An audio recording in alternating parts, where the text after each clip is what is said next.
Hey, what time is it? You know it. It's TOYCON TV time. This is your weekly catch up with the local toys and comics community and fandoms that love everything about pop culture. And this is our way to keep the TOYCON community together despite our being kept physically apart. This is TOYCON TV powered by Xlink, and welcome to episode 16. Wow, how fast time flies. All right. Now, as far back as I can remember, I've always loved comic books. When people ask me where I learned my English, the answer is not school, comics.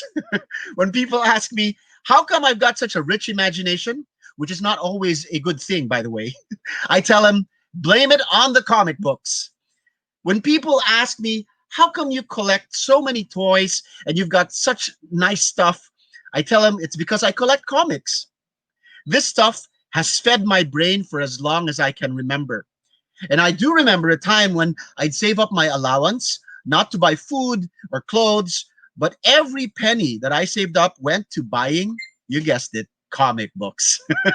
And you know what? Not much has changed. I live, eat, and breathe comic books.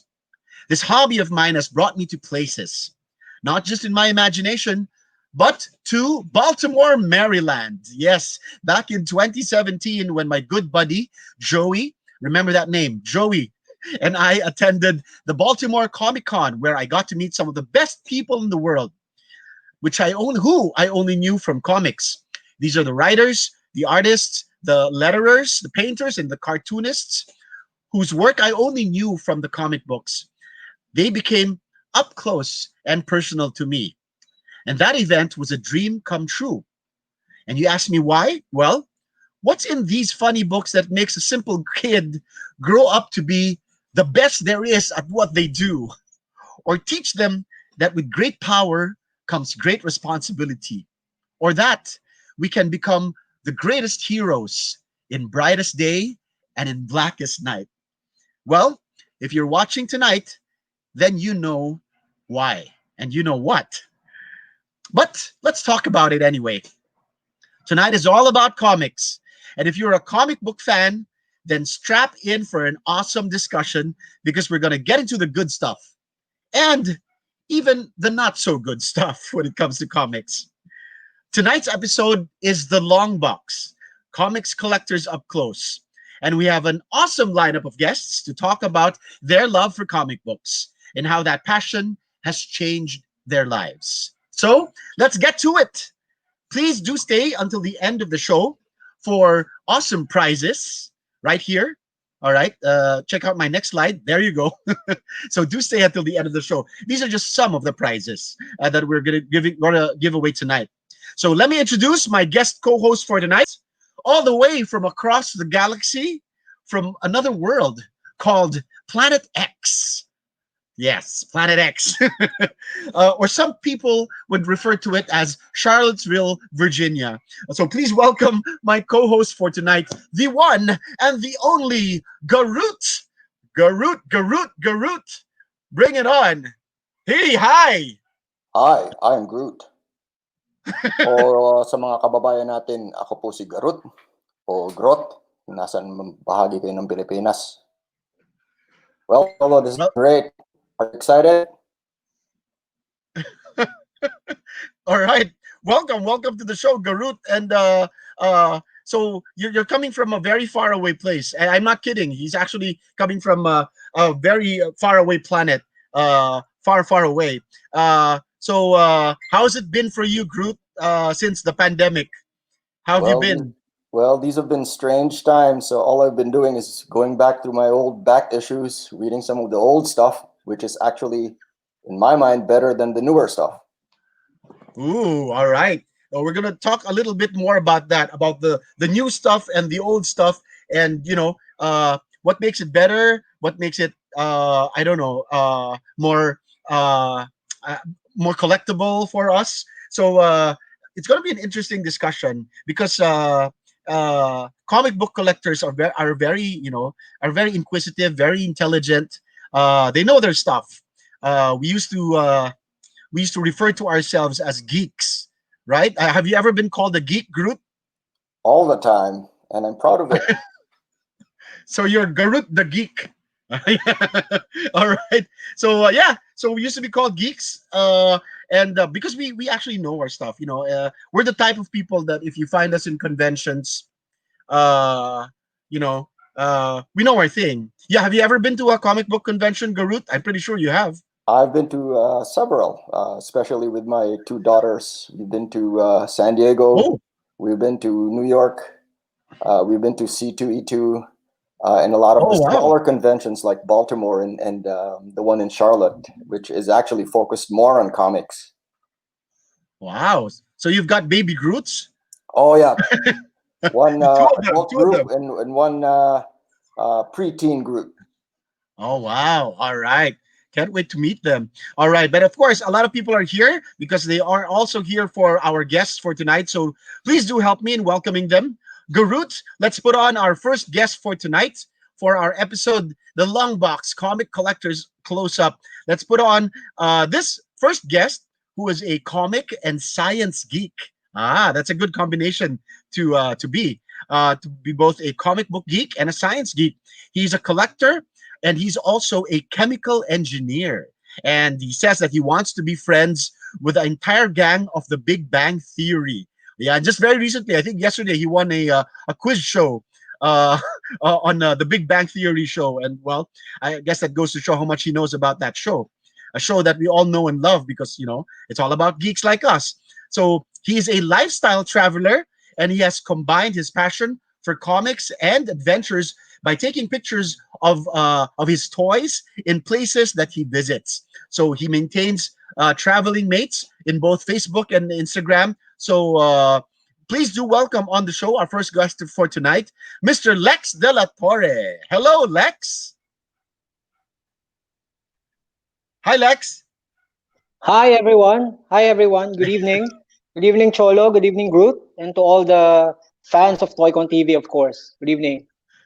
Wow, wow. Welcome to the show. I've always been Lex is a regular viewer, but now he's part of the Yes. panel for tonight.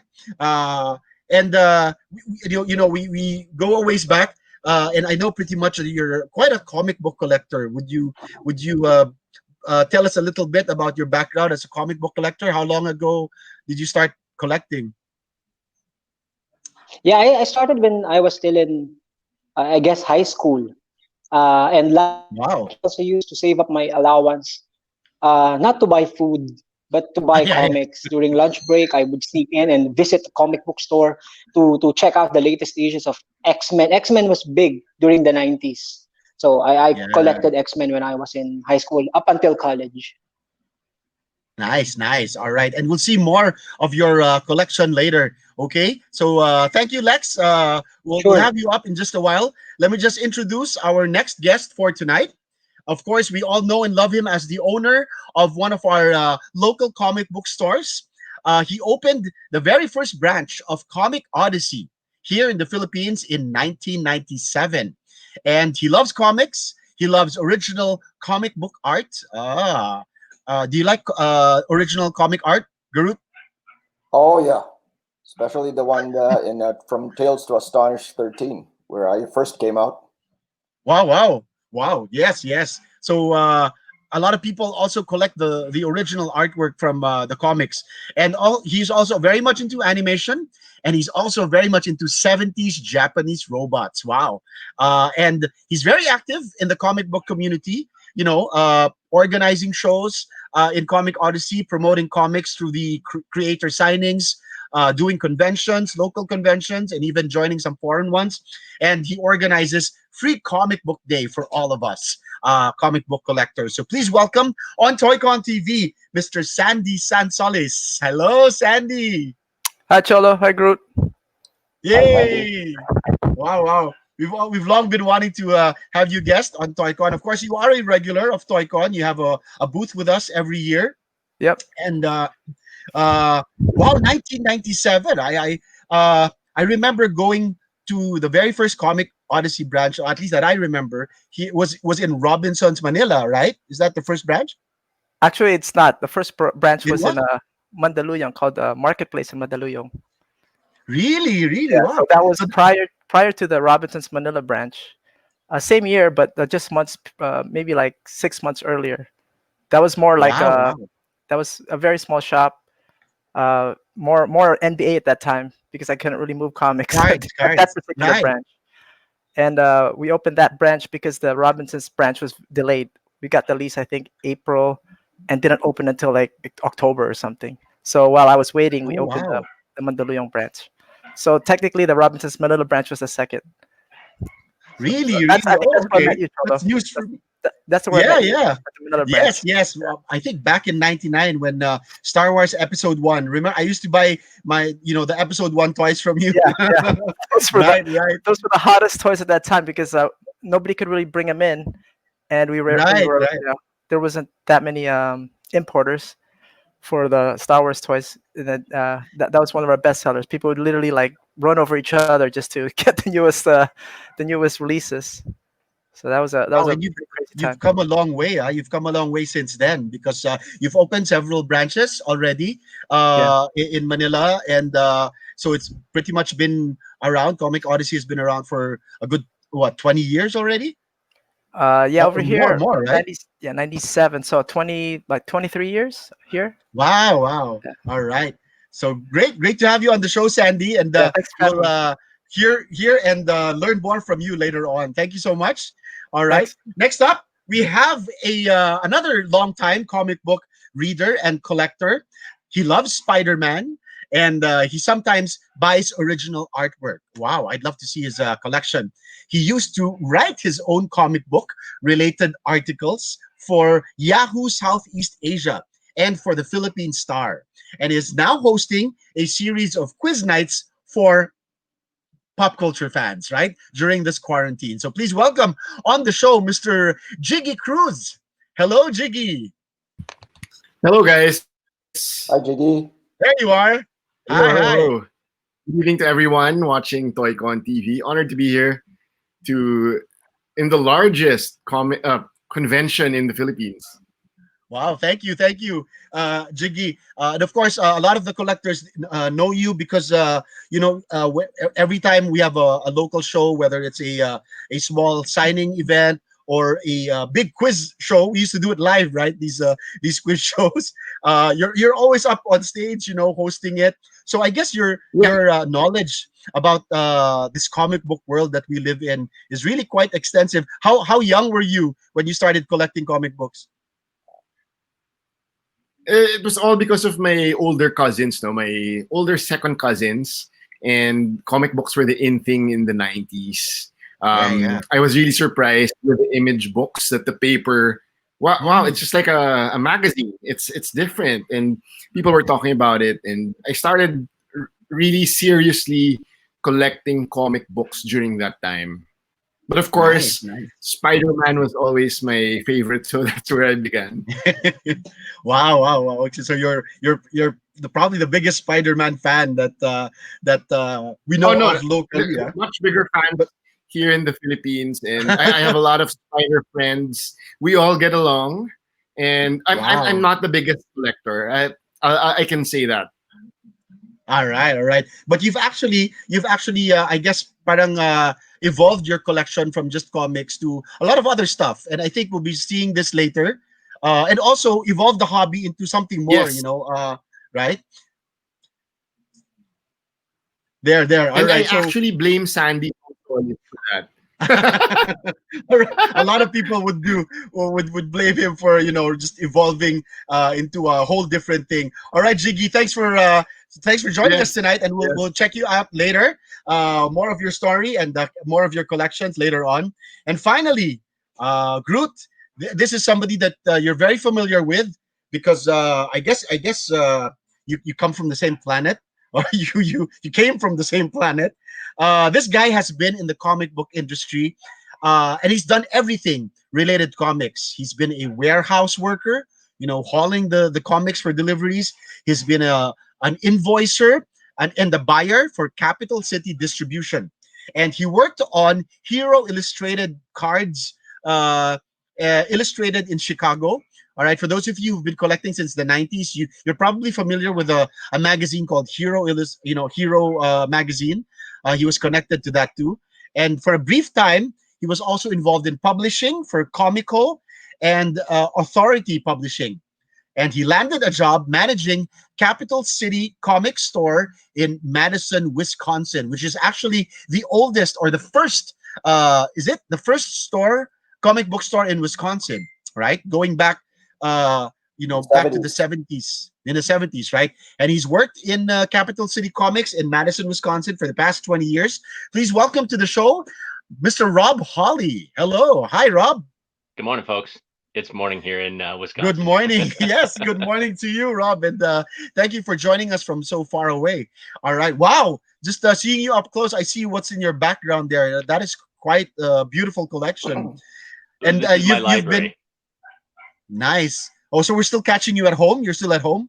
Oh, it's 7:30 here in the morning. 7:30 in the morning. Yeah. Uh-huh. All right.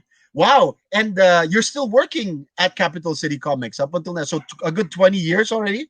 20 Yeah. years. Oh, yeah. We've seen a lot of changes. I think the most glaring change that I've seen in the industry is when I started there was just a tiny handful, like one shelf of trade paperbacks, and now they've just all over the place. They've permeated the industry, huge. Wow. And I'm pretty sure we'll talk a little bit more about that, how this particular hobby has evolved into just the single issues, that's the paper comics, into really what you have now, which is a collection of hardbound graphic novels, which is I don't know if it's necessarily a good thing, for how would you call them, the hardcore comic book collectors who don't really get into the collected editions, but really just want the single issues. So I'm pretty sure we'll learn a lot from you as a comic book dealer. But you've also worked in the industry yourself, right? You've got a lot of connections in the industry. Maybe you can tell us a little bit about that right now. How far back is your history working in this business? Oh, well, as I said, I'm the luckiest guy on the show that I was just in the right place, right time. I got the job in a warehouse at Capital City Distribution, and worked my way up to a buyer for a multi-million-dollar company. Right. So it was a very good point for me. Hero Illustrated was the most fun job I ever had. I got to interview a lot of cool people, Mark Hamill and nice Shatner. It was just wow. It was really fun job. And I got to know a lot of guys in the comics industry, a lot of professionals at that time, that they're just normal guys. They're really cool. It's really neat to meet those guys and have them, work with them and interview them and stuff. And it was really cool. And All working in the comic store for 20 years now. You can ask Groot there, who I think we misspelled his saw him name every Wednesday. Every Wednesday. Yeah. He continues to burn a big hole in my wallet. Oh, okay. I like recommending comics to people. I like recommending good things so that, if I'm excited about it, they get excited about it, and then they take it home and enjoy it. And that's really what really makes me happy, is getting another fellow collector excited about something that's really cool out there. And we're in a golden age of collectible reprint material right now. It's astounding what has been collected. It's really cool. I want to pick up on that because, well, as you mentioned, you're saying that we're actually in a good place when it comes to the comic book industry. But a lot of people out there, they're sort of seeing things differently, and later on when we do when we get everybody back in, that's something that we need to discuss. Where exactly is the comic book industry now? Is it in a good place, or is it in a place where things could be better. All right. So thanks a lot, Rob. Thanks for joining us, and do have your morning coffee. We'll bring on some. Let's bring on some of the earlier guests to tell us their story. Nice. That's my. Cheers to you. All right. Thank you, Rob. All right. So Groot, let's get things going for tonight's episode of the LONGBOX Comic Collectors Close-Up. Oh, by the way, later on, I'm gonna interview you, Garut, and tell us, what's your taste in comic books? Because I see quite a lot of very cool items there behind. Is that your collection? Is this your personal collection? Yep. Nice. I see a Fin Fang Foom. Is that a Voltus 5? Is Garut into Voltus 5? Garut, that was the very first toy that I had. My mom paid 600 pesos dati. Hulugan pa. And Okay. it's my favorite toy ever. Wow. And over the years, I'm primarily a comic book guy, but over the years, I've amassed all this. No thanks to you as well. So you're we go way back. Me and Garut go way back. Been collecting since the 80s, right? That's right. I remember a time when there was just the one comic book store. Let's and Phil Bars. Oh my gosh, yes, that we go Manila a whole lot way back in the day. All right. So later on, I'm going to ask you, what is your own preference in comic books? How has your taste in comics changed throughout the years that we've been collecting? Since the early or the late 70s, I guess. All right. But right now, let's bring on our first guest again to tell us his story as a comic book collector and as an intrepid adventurer. So please welcome back on the show, Lex. Lex, come on back in, Lex de la Torre. All right. Yeah, so if you're ready, all right, let's hear your story. Yeah. Thank you so much. All right, here you go. It's all yours. All right. The slides, please. Can I see my slides?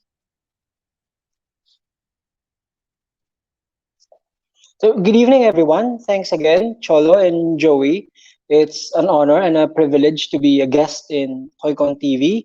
I've been a fan of this weekly podcast since its first episode.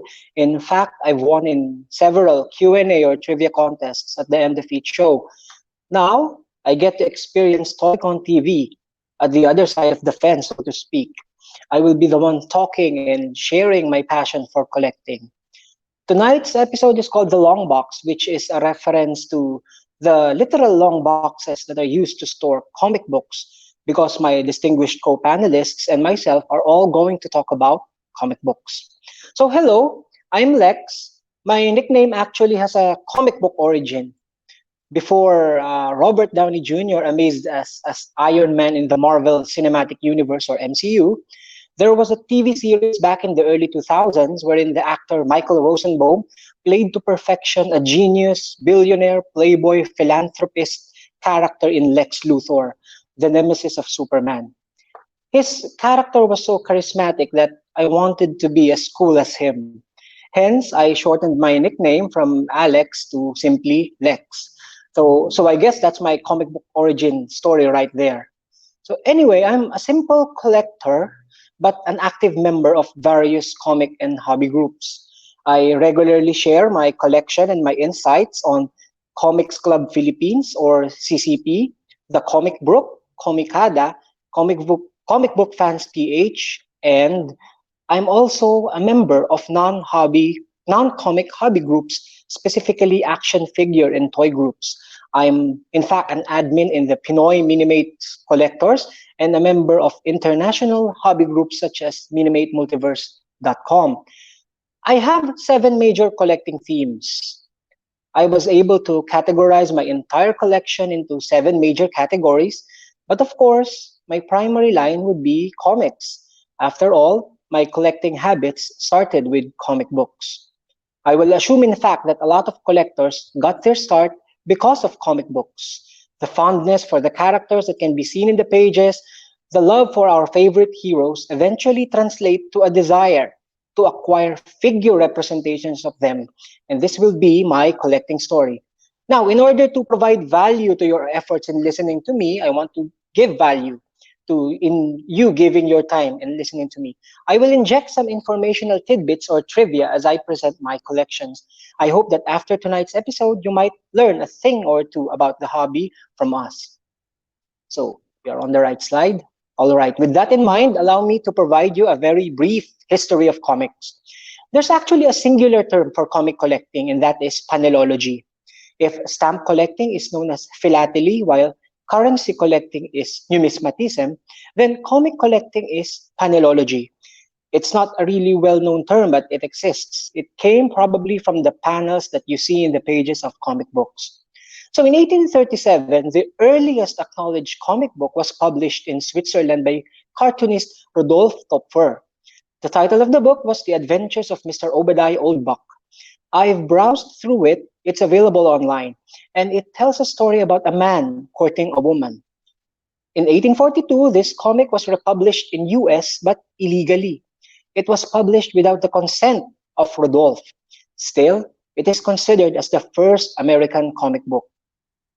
In the late 1800s until early 20th century, early comic books were produced just by collecting comic strips found in newspapers.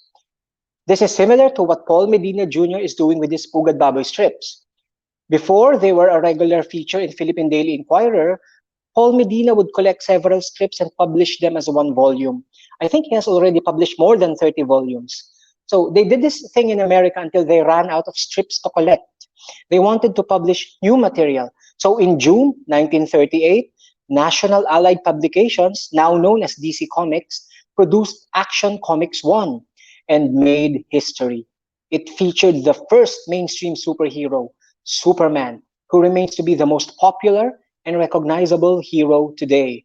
For me, Superman is the greatest superhero character. Heck, the term superhero might even have come from Superman. His success paved the way for other superheroes and the future success of comic books. So with this next slide, I'm going to spend a bit of time here to differentiate the comic ages. So with the introduction of Superman, the four major ages of comics in the 20th century began, the first of which would be the Golden Age, with inclusive years from 1938 to 1956. Aside from Superman, there are also other prominent Golden Age superheroes. Joining Superman a year later would be Batman, appearing in Detective Comics issue 27. Then in 1941, Wonder Woman made her first appearance. Marvel Comics, or Timely Comics back then, also had some Golden Age characters, the most famous of which was Captain America. Another famous character of the Golden Age was Captain Marvel, or Shazam, as we know him now. The characteristic of Golden Age superhero storytelling was fairly simple and straightforward. It involved stories about heroism and patriotism, which makes sense because comic books during this time provided entertainment during the war. During the 1950s, when the war was over, interest in superheroes slowly declined and other genres started appearing, such as Western, romance, and horror. So in order for superheroes to be big again, DC editor at the time, Julius Schwartz, decided to reinvent one of their Golden Age heroes, The Flash, and reintroduced him in Showcase issue number 4. Now, the sophisticated writing style became a hit with the readers, and thus the Silver Age was born. Schwartz decided to reinvent other Golden Age characters, such as Green Lantern, Aquaman, Hawkman, and DC's premier super team was born as well during this time, the Justice League of America, wherein all major heroes of DC were combined into one team. These included Superman, Batman, Wonder Woman, Green Lantern, Flash, Aquaman, and Martian Manhunter. This title was one of DC's bestsellers during the Silver Age. Now, over at Marvel, known as Atlas Comics at this time, they also capitalized on the revived interest in superheroes. Martin Goodman, the then publisher of Marvel, asked his editor to make a team of superheroes similar to Justice League. And so, the Fantastic Four was born. The editor at this time, can you guess, was none other than the legendary Stan Lee. Stan Lee wanted to differentiate himself and his characters from the DC brand by doing a naturalistic approach to superheroes. He made them relatable with their human failings, fears, and inner demons. And in August of 1962, the definitive superhero of the Silver Age, and dare I say, the best superhero until now was born. Your friendly neighborhood Spider-Man. Stanley and co-creator Steve Ditko made the character deal with struggles of adolescence and financial issues. This broke the superhero formula of DC, wherein superheroes were supposed to be invulnerable. Here is a high school student who struggles with rejection and loneliness. Marvel also broke another golden age cliche. Kids were supposed to be just sidekicks, such as Batman's Robin and Captain America's Bucky. But here is a teenager who is a superhero by himself, without the need for a superhero mentor. Now, aside from Spider-Man, Marvel also flourished with titles such as X-Men, Iron Man, Hulk. It also formed its own version of Justice League in the Avengers, wherein several popular Marvel characters were combined into one super team. These included the Hulk, Thor, Ant-Man, Wasp, Captain America, and of course my favorite, Iron Man. Now, a common theme in the Silver Age is that most heroes from DC and Marvel, both publishers, their heroes had scientific origins. Flash was doused with mysterious chemicals when they were hit by a lightning. Green Lantern had a ring powered by an alien battery. Spider-Man was bitten by a radioactive spider, and Hulk was bombarded with gamma rays and so on. So after the Silver Age, we now move to the Bronze Age from 1970 to 1985. The definitive comic book of this era was Incredible Hulk issue 181, which featured the first recognized appearance of probably the most popular mutant and most popular X-Men, Wolverine. With the Bronze Age, comic book stories became grim and gritty. Darker themes were introduced, and this period saw the rise of anti-heroes such as Punisher, Elektra, and Wolverine. These characters were still superheroes, but they lacked the traditional qualities of being a superhero. They might defy some ethical codes, such as the way they catch bad guys. They might beat them up, or in Punisher's case, kill them. They might not be nice people to hang out with, unlike Superman and I imagine Captain America. Important societal and political issues were also integrated in the stories of the Bronze Age. The X-Men represented the plight of the minorities, such as the African American community. Green Lantern and Green Arrow also tackled drug abuse in its stories. From 1985 up to our present time, we are now in the modern age of comics. Truth be told, though, I feel that the modern age has several characteristics that it might be better to break them into several subperiods. Initially, during the mid-80s, the dark storytelling of the Bronze Age continued. Coincidentally, some of the best stories of all time were also produced during this time, such as The Dark Knight Returns, Kraven's Last Hunt, Daredevil Born Again, Watchmen, and the greatest graphic novel of all time for me, The Sandman. The release of Watchmen pretty much signified the beginning of the modern age. This is why this is considered by many comic fans and critics to be the peak of comic book storytelling. It is the only comic book, Watchmen is the only comic book in Time Magazine's list of 100 greatest English novels. During the modern age, independent companies flourished, such as Image Comics, Dark Horse, and others. In the 90s, comic books were treated as investments and heavy speculation happened, especially with the release of X-Men 1, the highest selling comic book of all time, and Superman issue 75, which features his death.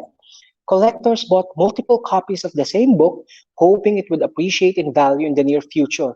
What happened was that the market burst because the supply was too much. How can you sell when everyone has it already? So because of this, comic companies started losing money, and Marvel was badly hit that it filed for bankruptcy. They started licensing their characters to movie studios. Fortunately, the movies did good. First, it was Blade, then the X-Men trilogy, then Spider-Man from Sony Pictures, then the most successful movie franchise of all time, the Marvel Cinematic Universe. DC, of course, also formed their own shared cinematic universe, and RDJ as Iron Man led the way for MCU, while Gal Gadot is leading the charge for DCEU. So you can see the modern age started from having dark stories, then independent publishers gained prominence, and then comics started to be treated as investments and speculated on. Then we are at that wonderful time where we can see our favorite characters in the big screen. So that was a brief history of comic books. Now I will share some items from my collection. So before I show my comic book collection, let me share first my other lines, which are mostly derivatives of comic books. Before Iron Man, the movie came out, I didn't have a favorite character, so I didn't want to buy toys. I used to buy comics only. So eventually, since I'm really a fan of superheroes and comic books in general, I decided collect figures from both Marvel and DC, I settled on the concept of the Big Seven. The Big Seven is a colloquial term for the original members of the Justice League, but I wanted to achieve balance since I love patterns and symmetry, so I formed my own version of the Big Seven for Marvel. Of course, the three most iconic Marvel characters have to be there: Spider-Man, Hulk, and Wolverine. The Avengers Trinity are there: Iron Man, Captain America, and Thor. And for the seventh member, since there's already representation for Avengers and X-Men, I picked someone from the Fantastic Four, Marvel's first family. By default, I go with Mr. Fantastic, but sometimes I use the Thing. So you can see in the pictures here, the 6 to 7 inches scale of both Marvel Legends and DC Direct. You can also see Funko Pops, LED figurines, and my favorite toy line, Minimates. And you can also see statues depicting the big three. I want to swap my statue of Wolverine to be one in action pose rather than in museum pose, because I feel that museum poses would be better suited for DC characters because of their godlike stature, while Marvel characters are more down to earth. That's why I want them to be in action poses. Next slide, please. Another one of my collecting lines is Sandman, which I mentioned earlier to be the greatest comic of all time. It's written by British author Neil Gaiman. It originally ran for 75 issues, but it produced an offshoot of miniseries and anniversary special. So you can see here my collection, which is composed of CGC copy of the first issue and some key issues as well. And I already have completed the hardcover first printing of the Sandman, as well as some statues and limited edition cards and other merchandise, such as bookends and Sandman watches. Next slide, please. Another line that I have, which is a derivative of comic book, would be X-Men #1. To clarify, I want to collect all versions of the X-Men #1 cover, because this is the highest selling comic of all time, selling 8 million copies. So it originally came out with 5 covers, 4 interconnecting covers, as you can see at the top, and one that combined all the 4 images. So all variants of this comic book I try to collect. The one you can see here is the Mexico limited edition to 500 pieces, signed by Jim Lee, which also sports a foil cover. Now, in addition to comic books, I try to recreate this iconic scene in all possible scales. I already completed it in Minimates. Minimates was the first to complete all 13 characters.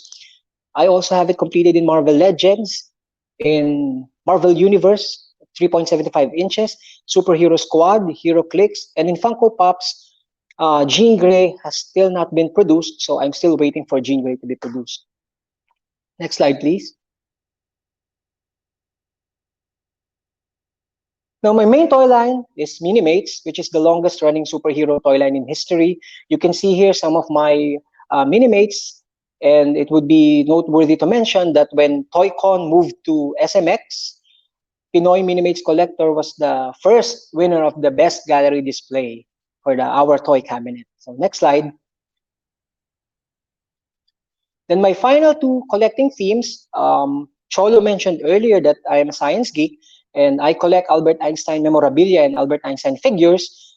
To the extreme left, you can see my display when Einstein celebrated the centennial of his general theory of relativity. This was my display in the UP Physics department.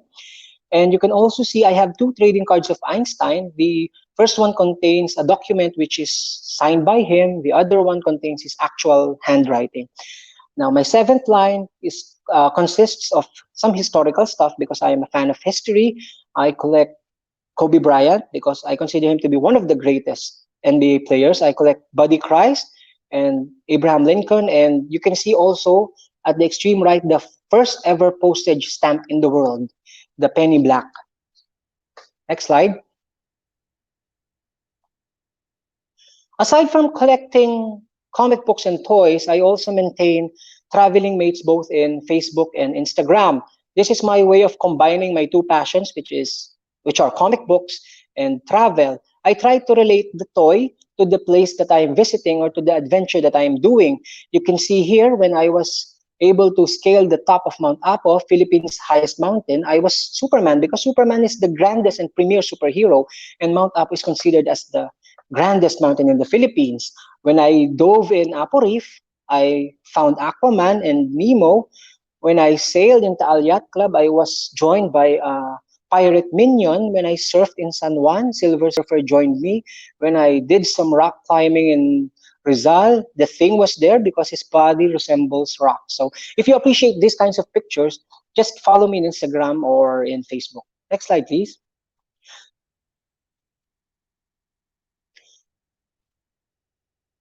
So in the film Unbreakable, there is a quote that stated that the average collector owns 3,312 comics in a lifetime.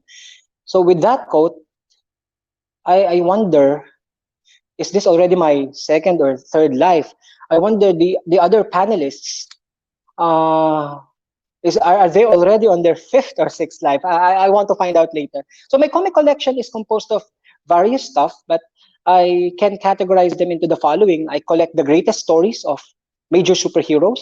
I collect X-Men, and I mentioned earlier, I collect Sandman and other Vertigo titles. And I try to find some thematic connections among different titles or covers, and I try to collect them as well. So I will run through briefly some highlights of my comic collection. Next slide, please.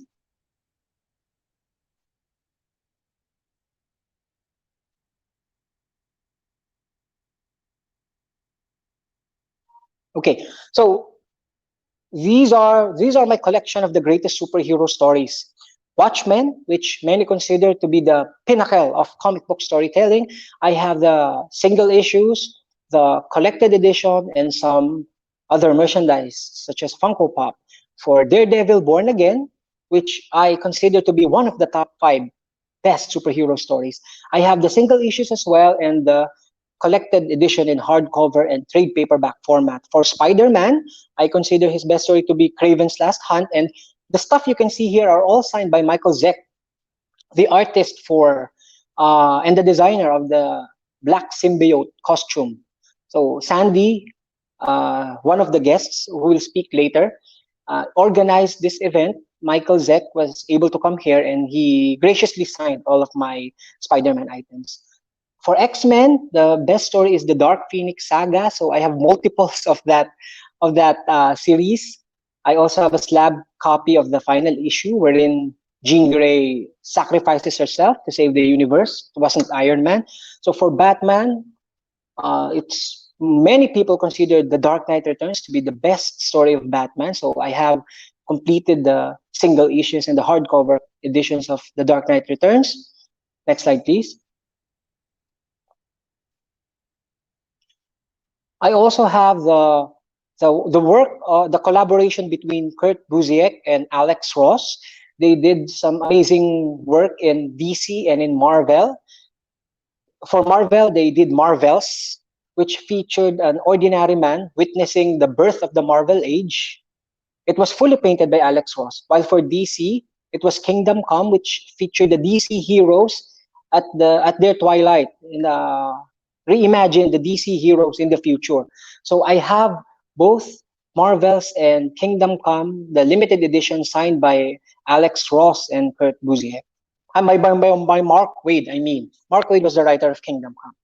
For Fantastic Four, I have the oversized, which is appropriate because in this comic book, their enemy is Galactus, the very tall survivor of the previous universe before ours, Galactus himself. So this is a very oversized, mega-sized hardcover collection of that story, the Trial of Galactus. I also have the first appearance of the new Teen Titans and what many people consider to be the best Teen Titans story, the Judas Contract, which also featured the first appearance of Nightwing. Of course, since my favorite hero is Iron Man, I have the Demon in a Bottle story arc, his best story, coupled with some Iron Man merchandise, such as his heart, proof that Tony Stark has a heart in the MCU movies, and his statue. Aside from superhero stories, I also have Mouse, which is considered also as one of the best non-superhero stories. And I also have Bone. So this is a great fantasy story, by the way, Bone. At par with the level of Tolkien's Lord of the Rings. Next slide.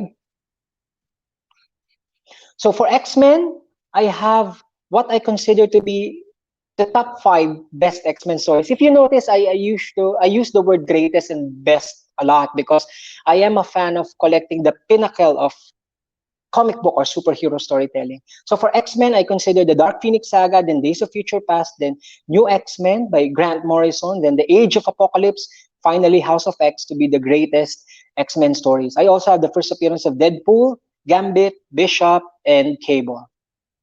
Next slide, please. I also have the first appearance of the new team. It's the one in the CGC's lab in the middle.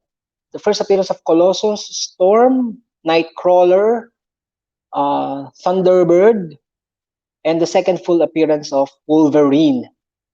I also have some oddities like the Cressman variants you can see at the bottom, the 4 issues at the bottom.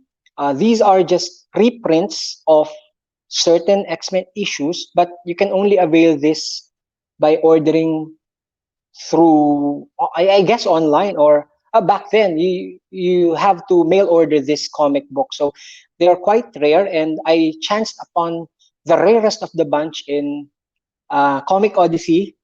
Hi, Sandy. I bought it for just like $100, and when I checked eBay, it's worth around $300 or more. So that was a lucky find. So next slide.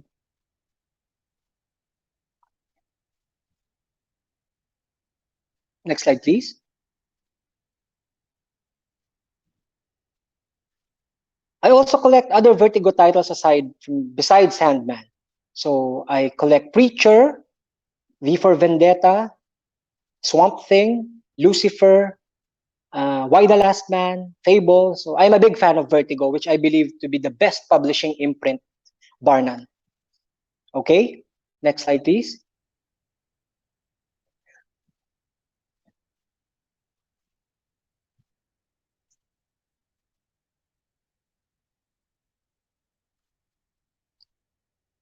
Okay, I'm a proud owner of Stanley's signature, and his signature appears on that copy of Spider-Man 1, his very own creation. So I'm happy to own a piece of comic history. I also have the first appearances of Miles Morales, which is a very hot character right now. I also have the first appearances of the Star Wars characters, including Boba Fett, which is popular right now because of the Mandalorian TV series. And at the extreme right, you can see the first appearance of Wave, the first featured Pinay superhero. Of course, this project was successful because of the efforts of Sandy and Phil Bars. And in fact, not only did I ask Miko Suwayan, the cover artist for this particular comic, and Lionel Yu, the creator of the character, I asked them to sign this, but I also asked Sandy to sign it as well, so you can see Sandy's signature in that comic book. I consider it a piece of comic history. So next slide, please.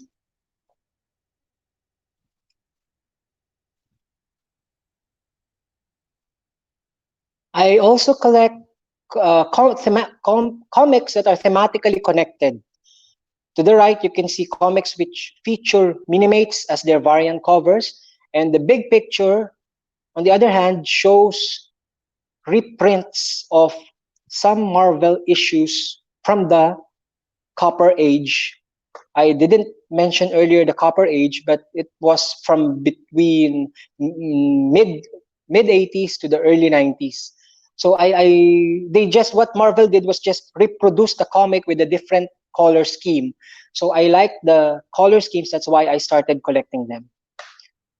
Okay, next slide. We are nearing the end of my presentation. The 3 covers to the left, I believe, are the best representation of the DC Trinity. And I coupled them with their Funko Pops. I am a fan of Lex Luthor. Lex Luthor is my favorite villain because I believe if Tony Stark became a villain, it would be Lex Luthor. If Luthor became a hero, it would be Tony Stark. So I also have the complete reprints of the Death of Superman. I told you earlier that the death of Superman came during the speculation age. So I didn't speculate. I didn't buy multiple copies to resell them. I bought this for my personal collection. I also have the platinum edition of the death of Superman, which I believe can be rare these days. I also have the Hot Wheels first issue because Hot Wheels, yes, the diecast cars made its first appearance in a DC comic. So I have that issue, Hot Wheels #1. Next slide, please. Okay, I will just mention the comics coupled with some tiny numbers at the top left of my slide. This actually, as per my last check, are the 5 highest selling single comics in history. First would be X-Men 1, selling 8 million copies. Then X-Force 1, selling 5 million copies. Followed by Superman 75, The Death of Superman, selling 3 million copies. Then Spider-Man 1, selling 2.5 million copies. And finally, Spawn #1, an independent, selling 1.77 million copies. So I just made sure to have copies of these in slab format. Next slide. So aside from collecting comic books, I do experience meeting some comic creators and celebrities that are linked with comic book movies. So I was blessed to meet 2 Supermen, Dean Cain and then Henry Cavill. I also met Luke Cage and Karen Fukuhara or Katana in Suicide Squad. I've met artists such as Art Germ, Mike McCone, Phil Noto, Neil Adams, our very own Will Sportasio and Miko Swayan, and my favorite comic writer and novelist, Neil Gaiman. And of course, the highlight of that picture would be me besides Sandy Sansolis, the owner of Comic Odyssey, the head honcho of Comic Odyssey. So this would be the end of my presentation. Thank you very much for listening. Again, these are my IG and FB page if you like to see pictures of toys doing weird stuff in weird places. So the picture at the right is just a plea because these are my grails that I don't have yet. So if you have any information on the whereabouts of these items, the first appearance of Iron Man, the first appearance of the X-Men, and an Albert Einstein autograph, I would greatly appreciate it if you can point me in that direction so that I may acquire them. So thank you very much for listening. There you go. Wow, wow, wow. Woo. I think that was one of the most organized presentations that we've ever had for TOYCON TV. Lex, that was just amazing. Thank a lot you. of people were saying in the comments that, they learned a lot from your presentation. I myself just found out from you that Minimates is the longest superhero. Running toy line.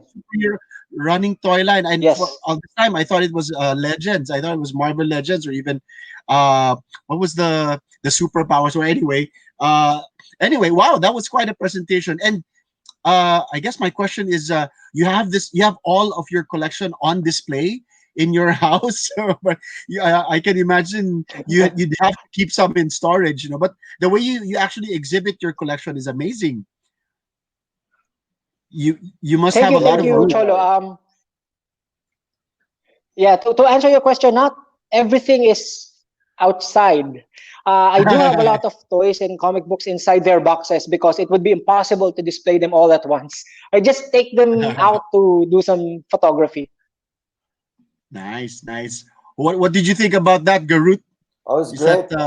I have a question for Lex. Of all the ages, Sure, Groot. gold, silver, bronze, what is your favorite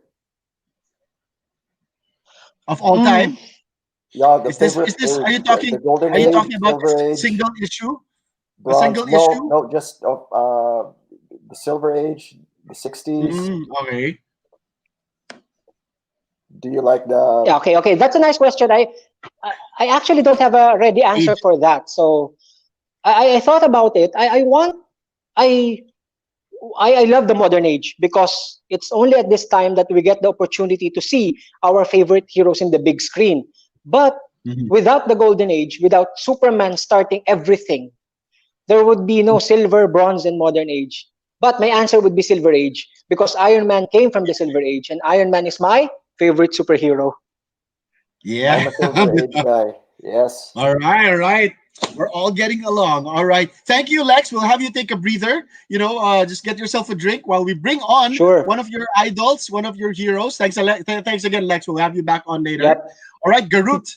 Thank you. This is going to be exciting. A lot of people are tuned in to the show tonight to listen to the story of our next guest. We all know and love him as one of the stalwarts of the comic book industry here in the Philippines, at least, because he brings in all of the stuff that actually keeps us in the hobby, keeps us happy, and a lot of people actually look up to him as a guy who not only champions the hobby but also is a comic book lover. I mean, at the core of his of his personality, of his character, he really loves it. He loves the stuff. So let's bring on to the show, of course, the founder and owner of Comic Odyssey, Mr. Sandy Sansolis. Hi, Sandy.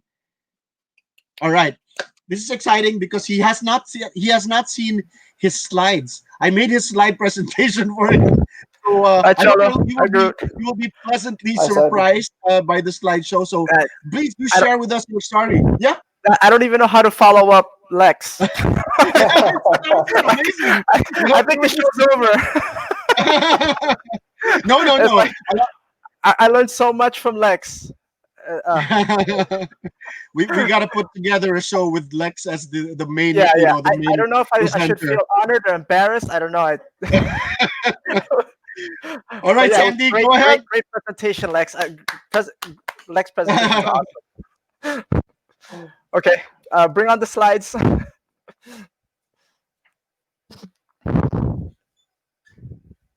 Is there feedback?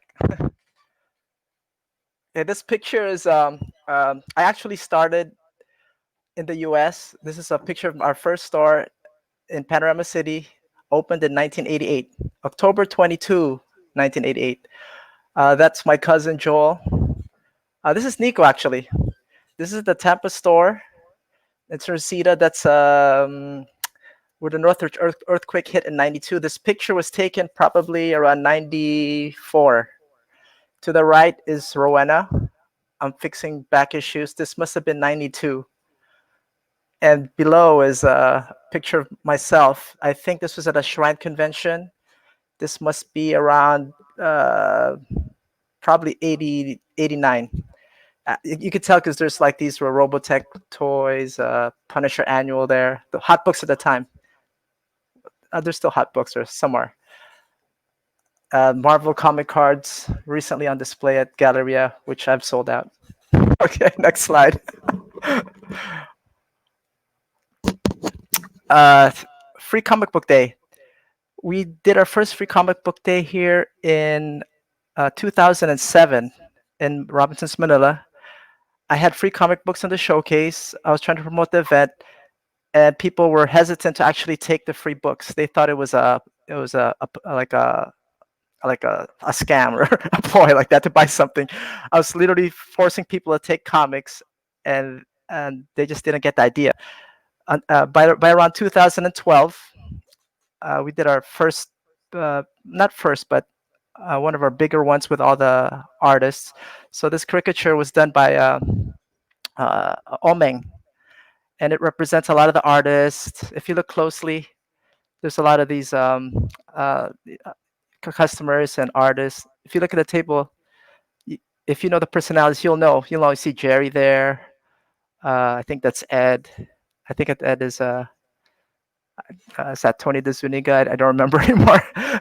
But that's the front of the shop. That's me in the middle, giving away free comics, and the lines were literally that long around that time. There was a time when we were giving each customer, I think, 50 free comics from my back stock. I would like wrap them up in a bag, and I think we gave away like 10,000 books that day. Okay, so free comic book day has evolved. This was, I think, the year after at the fort. So when we started doing the bigger events at the fort, we would have like this layout, something like a convention. And you'd have the comic fans, the artists, all the interaction. We partnered with Fully Booked, so you'll see that logo there next to Free Comic Book Day. We've been doing Free Comic Book Day with them since 2013. Okay, next slide. These are some pictures for Free Comic Book Day. These are various pictures from different years.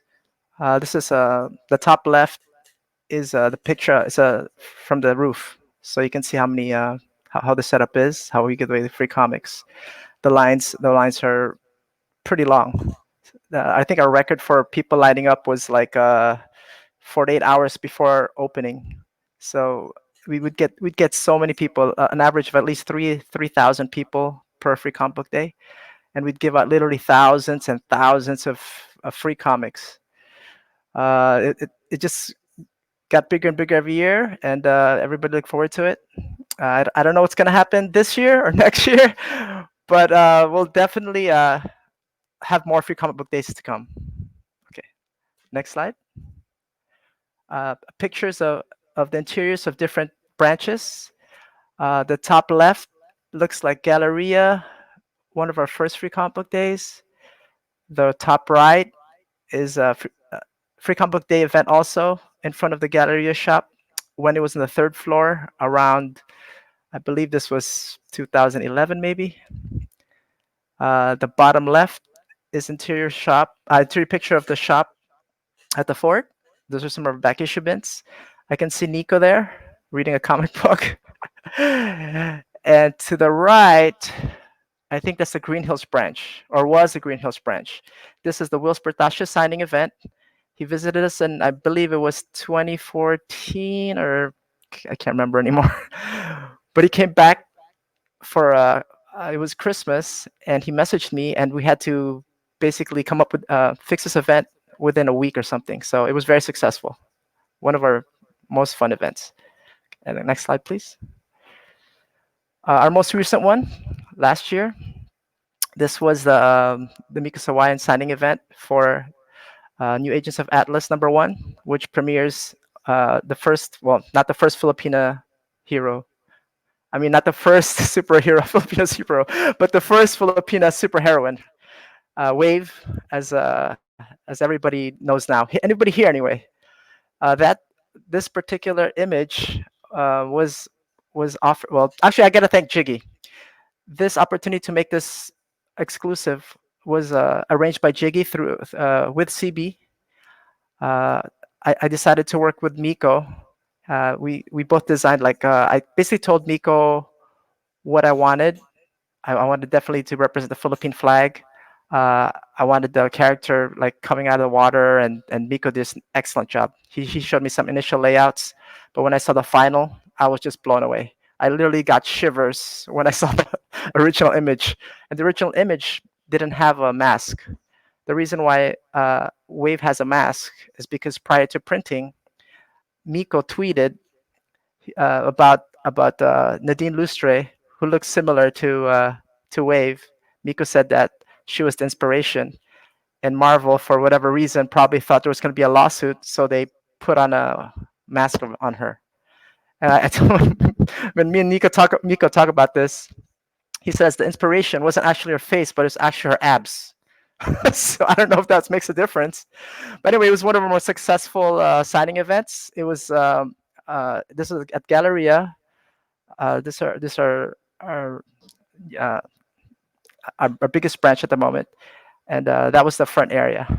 And to the right is Ning Ning, my sister-in-law, and below is Mika, of course, with the original cover art to Ages of Atlas. Okay, next slide. We carry a lot of local comics. There's a lot of talent here, actually, but unfortunately, the local comics industry isn't as strong as the international. So we do have a couple shelves in Galleria, and we try to carry whatever local comics are produced. So this is just an image created by one of the artists featuring the shop with some of the comics. So I thought it was really cool. This art's beautiful, so I wanted to add in the slide. Okay, next slide. This is our signing event when we had a grand opening at Galleria. This is a couple years old. Featured in this picture are all the local artists who have made a big international scene. Of course, you got Leniel, Carlo, Miko, Kuya Lance over there, Stephen Segovia. You got Harvey Tolibao, Miguel Mercado is an upcoming artist. We got Ed Tadeo, Jason Paz, who was Elmer. Everybody's here. Well, everybody that's doing international, almost everybody that was doing international work was at the grand opening event. And this is the shot in front of the store. And that's our website, by the way. Below is the Facebook page. We're oh, there you go. Thank you. This that's okay. It's okay. You can jump to thank you.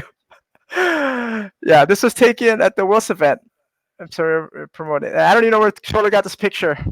I had more hair back then. So. Yeah, I hope that you would have liked that. Yes, yes.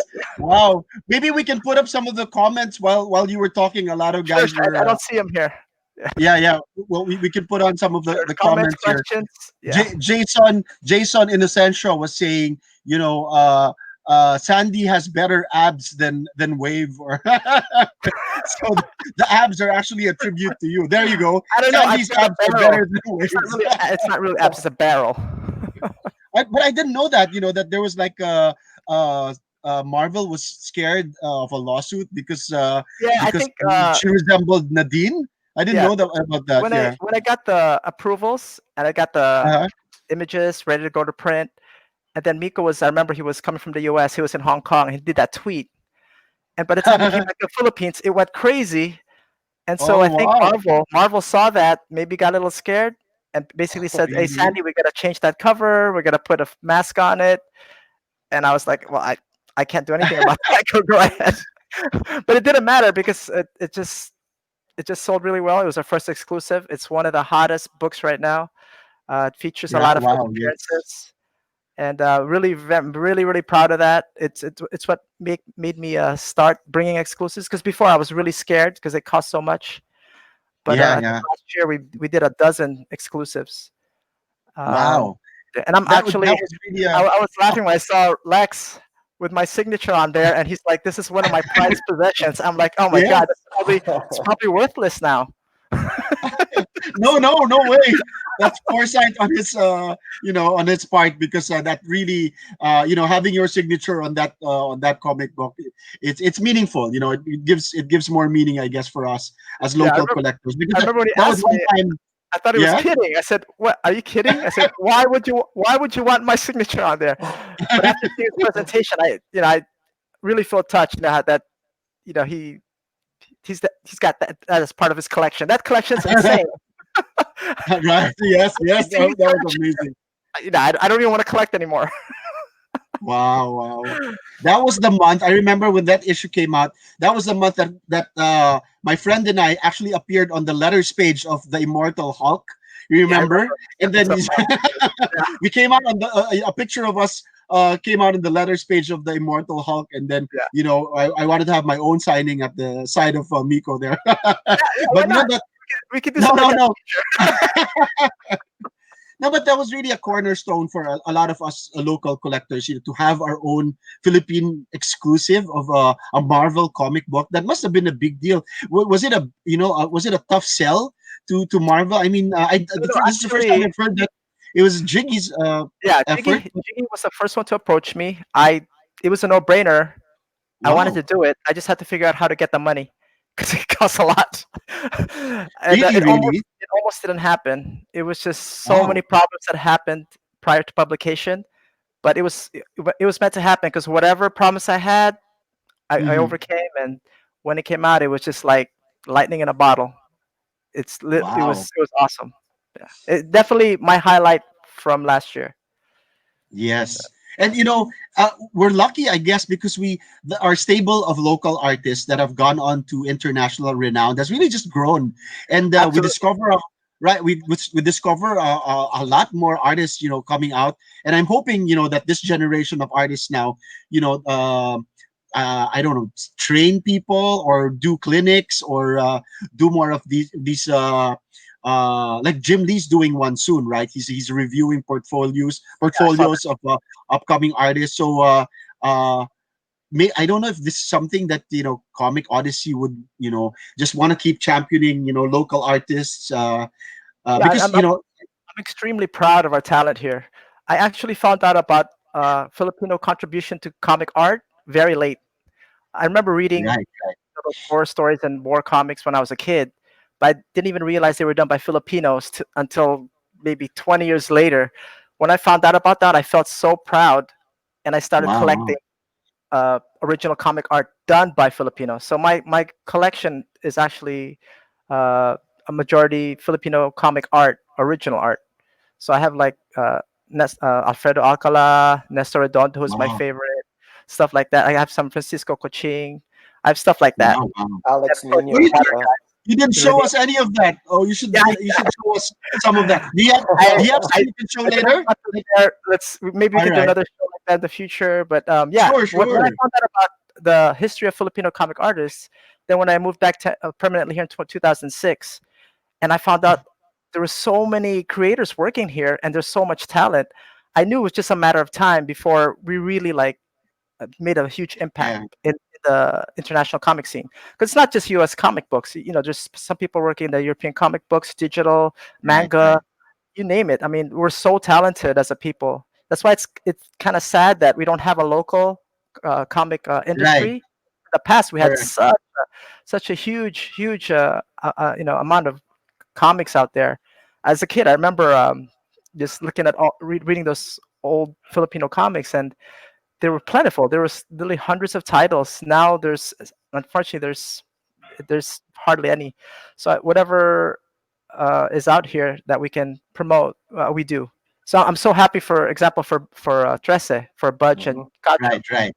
'Cause it's been, Mhm. I think, 13 years, but now it's finally going to be published in the U.S. It's going to have a Netflix. series. So it just makes me happy to see that. And we got a lot of local products still very popular. Arnold Aris mythology class, stuff like that. Of course, the Mhm. book and Broadway, but that's more like for the local market. But we have so much talent, and I'm Mhm. so proud of for all of our creators. I mean, all creators in general. You know, I'm always promoting if I can. So if I see a solicitation and it has something I can promote locally, or even upcoming artists like Miguel. I remember Miguel was just Yeah, a customer Miguel before. Mercado. He would hang around at the fort, just draw around, and I mean, he's so talented, and Yeah. in time, obviously, as he got better, got gigs and stuff. He just signed a gig with the Boom Studios for 20 covers. I just hope Yes, they don't. yes. Wow. Yeah, Good job, yeah. Miguel. I just hope they're not incentive covers, because they're always hard to qualify for. That's Whenever right. there's something that comes out, I heavily promote it. We got Franny coming up. Franny just did a Right, cover right, for Frank. so Wow, Die wow. about 2 weeks. So whenever I see that, I order more copies. Like when Nice. Rian was Right. she was one of our free comic book day guests. She did a free comic Mhm. book day cover for us, and even then, Wow. I knew like her style was just unique. It was very colorful, different. Girly, but not, but it's still cool. Like Yeah, different yeah. together. When you see it, it just pops. So I just Right, knew it. right. Same with her. I just knew it was a matter of time. So whenever I see solicitations for her work, I I order as many as I can. If there's exclusives from other retailers, I try to get it. It's Nice. as much as possible. I want that. I want the support for her, for Franny, for Miko, for Lendil. I mean, for Stephen, for all our guys. As much as I can promote them, I will. So if I see any solicitations by creators here, Yeah. and it's mostly artists, but if there's writers, we got Jay Torres once. He's based in Canada. Yeah. He did a book with Albert Orr. So he came over here to the Mm. Philippines. We did a promotion. It wasn't a big promotion, but any kind of focus for Philippine creators is a plus. So hopefully in the future we'll get more and more of our Filipino talents out there. And yeah, that's Yeah. There, I think Jason sums it up for all of us. He says that thank you for supporting all of these local talents. I have a whole lot. I have a lot more questions for you, Sandy, but let's save it for the Q&A later, so we can get the entire gang to join us. Yeah, yeah. Garut, do you have a question for Sandy? No, I'll reserve it for later. All right, all right, okay. Thank you, Sandy. Thank you. All right, we'll bring in our next guest. I'm liking this, flow of discussion that we're having, and one guest leading to the other, referring to the other. All right, so let's bring in our next guest. Of course, another really smart guy, and he's gonna tell us about his own hobby and how he's turned his hobby into it's evolved into something much more. So let's bring him to the show. Jiggy Cruz. Hi, Jiggy. Hey guys. All right. All I right. just wanted to clear up. Sandy's giving me way too much credit. I'm just a messenger. Oh no, but that was a really big deal. So thank you for that. Thank you for bringing Wave to us. Thank you to that Sandy for Yeah, making that happen, and to Lenil, of course, for creating the character. I just wanted to share first, a little bit of story because of that, the abs of Nadine. So this is the first appearance of Wave, right. and This is the photo that came out in the local papers, right? yes. So that's the very first. It's not the first appearance, but the very first image that was released publicly by Marvel. And because of what happened to that whole abs thing, Wave already had a mask in the actual cover of Lenil, which is the new Agents of Atlas #1. So the original does not have that that visor. Yeah, and there. I actually prefer her without the visor. But anyway, please do tell us more about what what you collect and how you got yourself into this entire. It's hard to follow Lex and Sandy, but I'll try my best to Go ahead, entertain sir. everyone. Jason, tigilin mo na ako. Okay. Anyway, before the slides are put out, so hi from Mando right here, and then the other works of art I'll explain later in my presentation. So again, good evening to everyone watching TOYCON TV. Thank you for joining us tonight, and hope you like this simple presentation. And it really is about collecting what you love, because you just can't speculate and not love what you buy and collect. You're spending a lot of money from your allowance or from your salary. Well, back then, I was spending a lot from my allowance. Skyflakes na lang muna, yung mga ganon. But so for everyone, I will present Collecting What You Love for tonight's TOYCON TV episode. So if we can go for the first slide. So hi everyone, my name is Jiggy. I've been a collector since 1992 of comics, but prior to that, I was a fan of the cartoons and the toys. But I just seriously got into collecting comics in the early 90s. So I started collecting original art since 2011 because of Sansolis. I still blame him for making me addicted to that hobby, and I lean towards Marvel Comics because I can really relate to them. And in the next slide, I will share with you all my origin story. So it was the Christmas of 1990, and these gifts actually came from my grandmother. So my Lola, this was her Christmas gift to me. It was the Marvel superhero Spider-Man with the suction cups in the hands, and then there was a dragster that came along with it. So my cousin Miguel, he got Captain America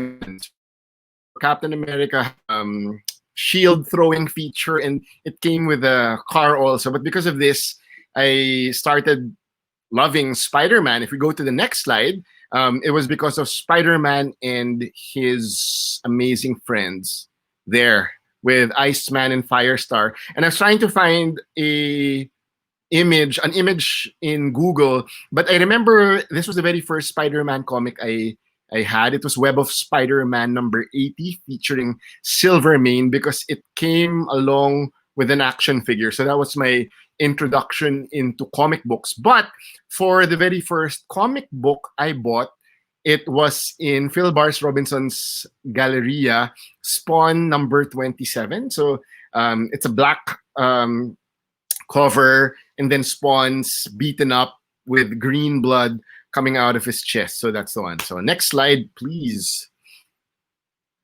Ayun. So I know that maybe a lot of people here are really toy collectors. So I'm kind of catering to those who are not comic book readers. So for the comic book readers, you guys kind of know this already. But there's this notion that, oh, I have to start with issue 1, yada, yada, yada. What I really love about Marvel Comics is that you can start anywhere you want because of the previously page that they have. So a little bit of backstory for you guys. So Joe Quesada believes that any comic book can be your very first comic book that you buy. So in the very first page of a Marvel comic book, it says previously on the X-Men, Amazing Spider-Man, Immortal Hulk. So you can get a recap of what happened and you can just jump in to whichever comic you like. So yeah, also listen to recommendations of the retailers and of course your friends, because though word of mouth is still the best form of marketing. And see Sandy pre-COVID, I talked to him every new shipping or new comic book day, asking what's hot, what's not, what should I read, what collectors are talking about. And of course, I also talk to my friends on what they read. My brother and my cousins, they read a lot of DC comics. So that's where I get a lot of info from them. And it's kind of interesting now. I used to read a lot of DC comics, but they were asking me last night why they stopped. It was because of the 52. So I thought of that as an exit point.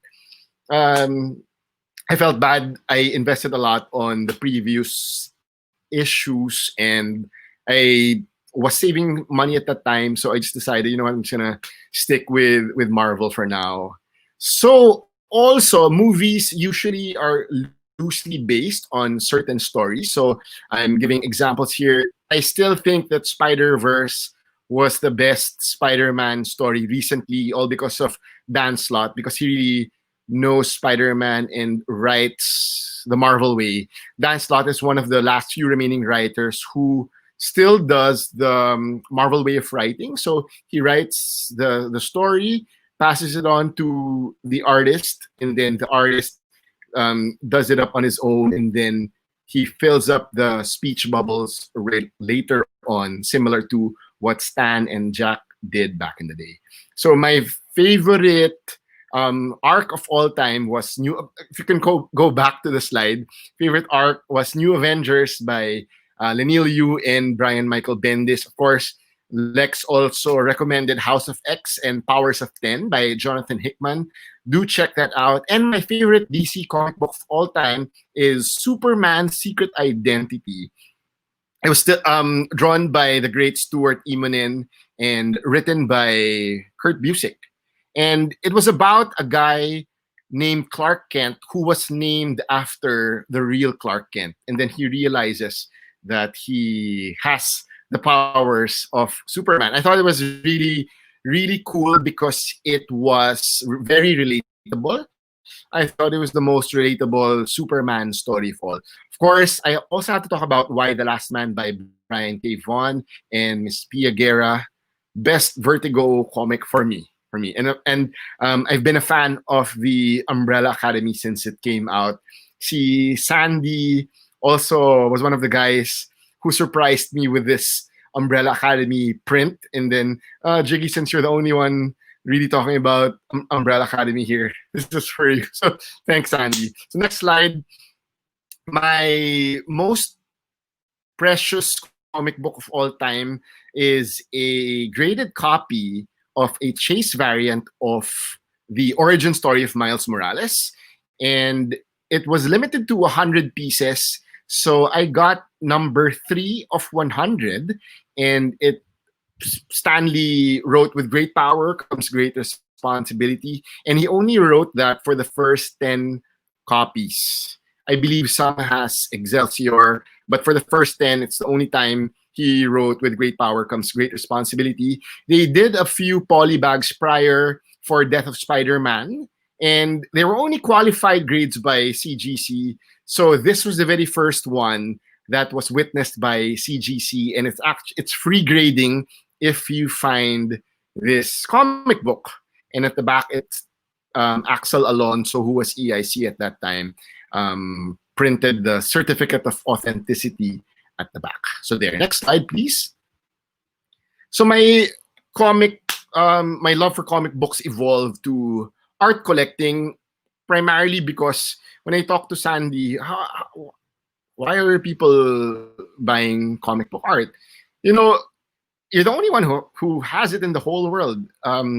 Anyone can own a copy of Amazing Fantasy 15, Fantastic Four #1, or Detective 27, but for original art, you are the only one who has that piece ever.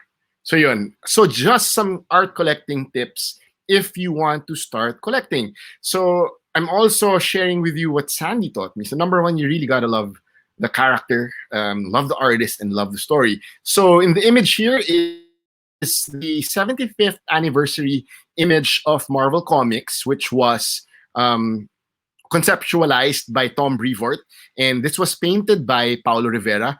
It is the teenage Peter Parker reading Marvel Comics #1, and behind him showcases the Marvel universe. Well, mostly the main characters right there, and there's one super villain in the back.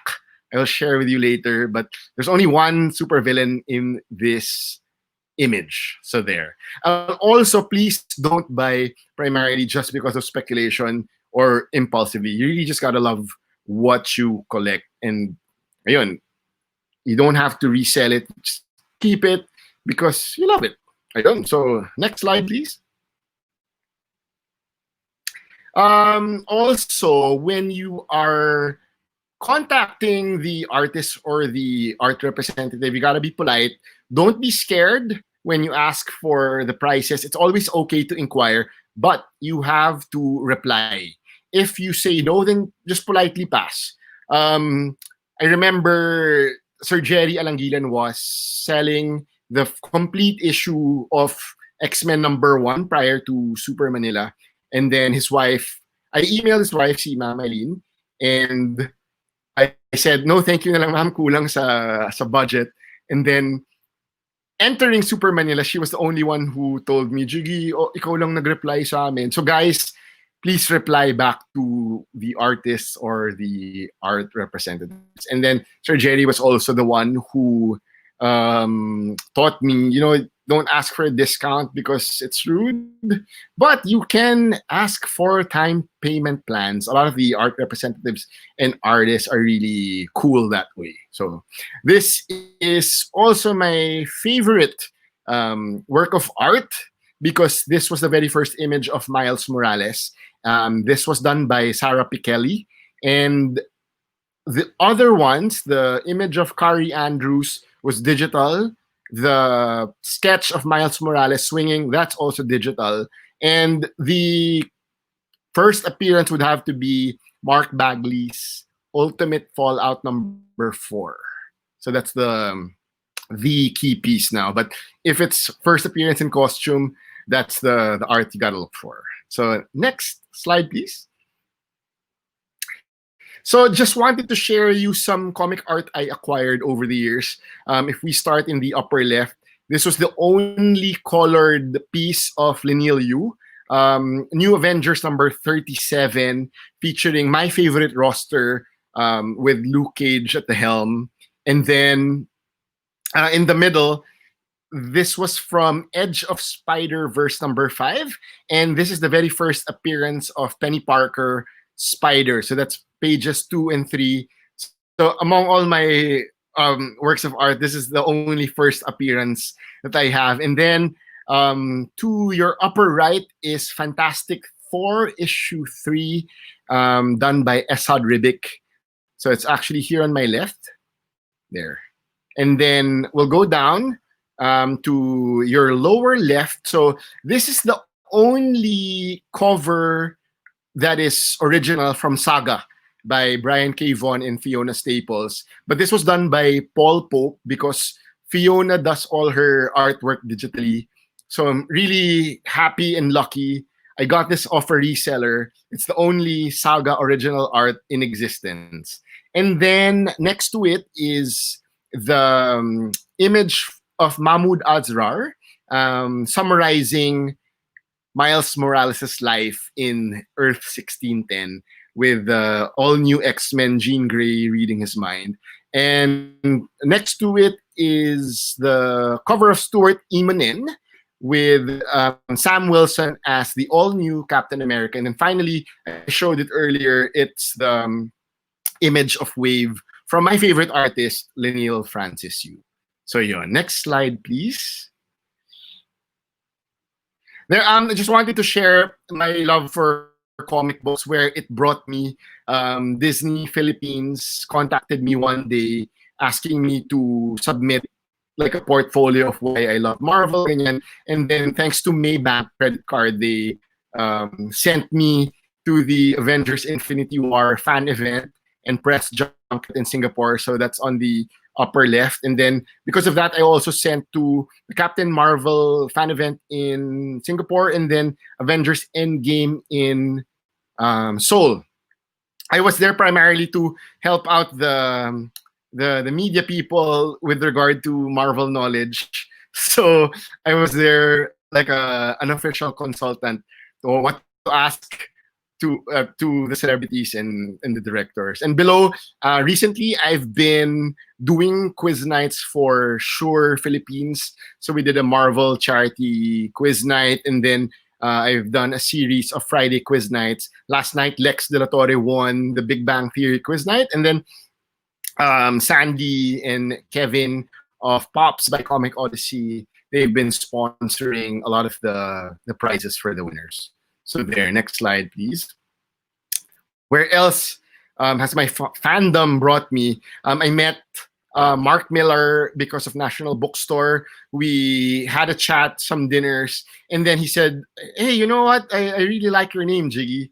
And then an opportunity came up. I bid to donate to Mark Miller's favorite charity. It was an orphanage. So I donated, and eventually I became a character in the comic book MPH, written by Mark Miller and Duncan Fegredo. So baseball's real name is actually Jiggy Cruz. So that's where my fandom has brought me. So next slide, please. But almost, yeah, this is my last slide. So I just wanted to keep it brief. To everyone watching, please stay safe at home, and you know what, go read comics.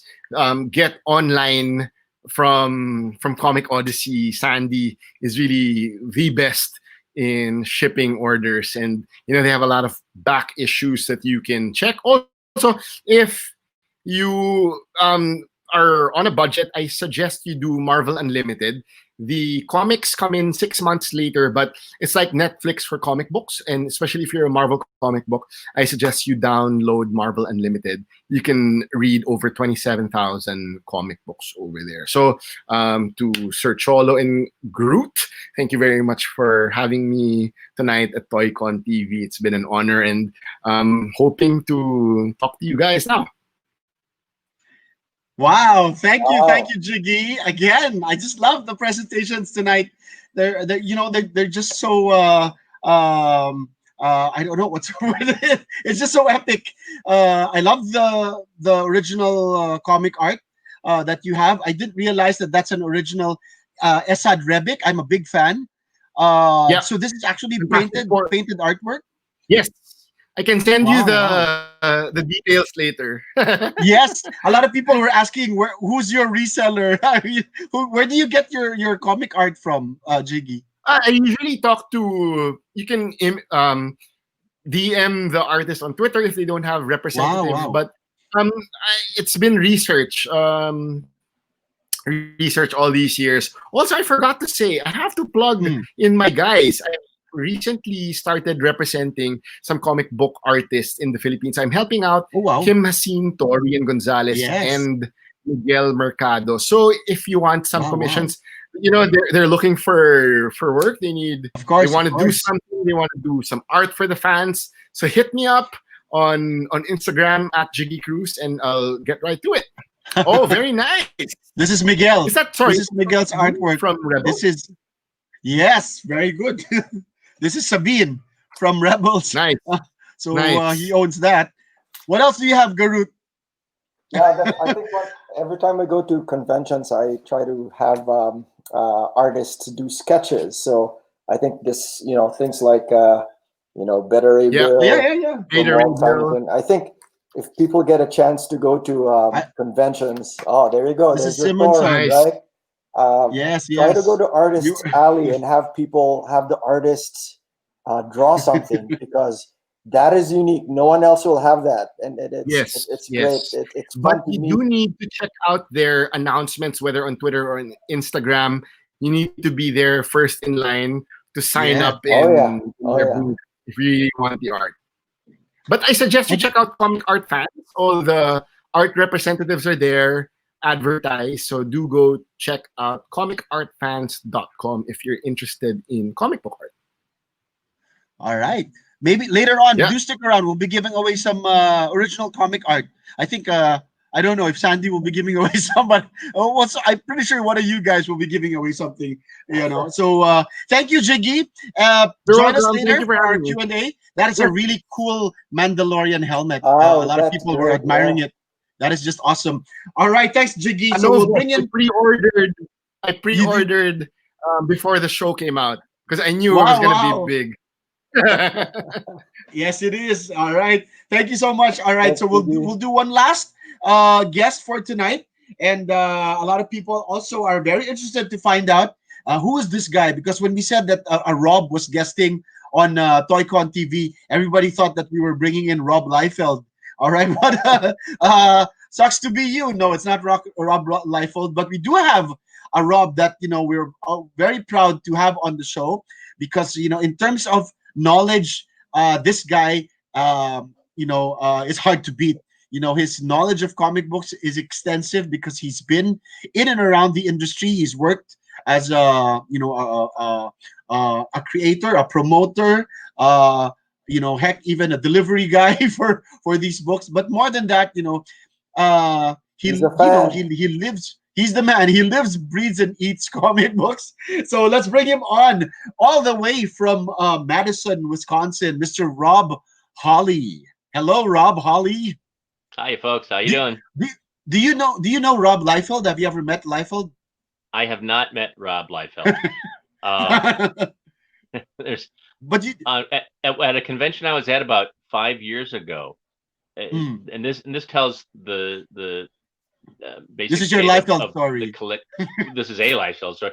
I was at a convention. All right. There was a line around the block for Rob Liefeld. Sitting over there at a table with no one talking to him was Jim Starlin.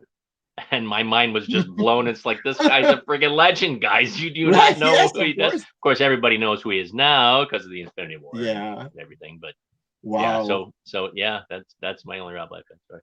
Oh, but you do know a lot of other, celebrity creators, and I think you'll be telling us more about them. So let's hear your story, Rob. Let's right. find out what you have in terms of stuff, and what your story has been for the past 20 plus years.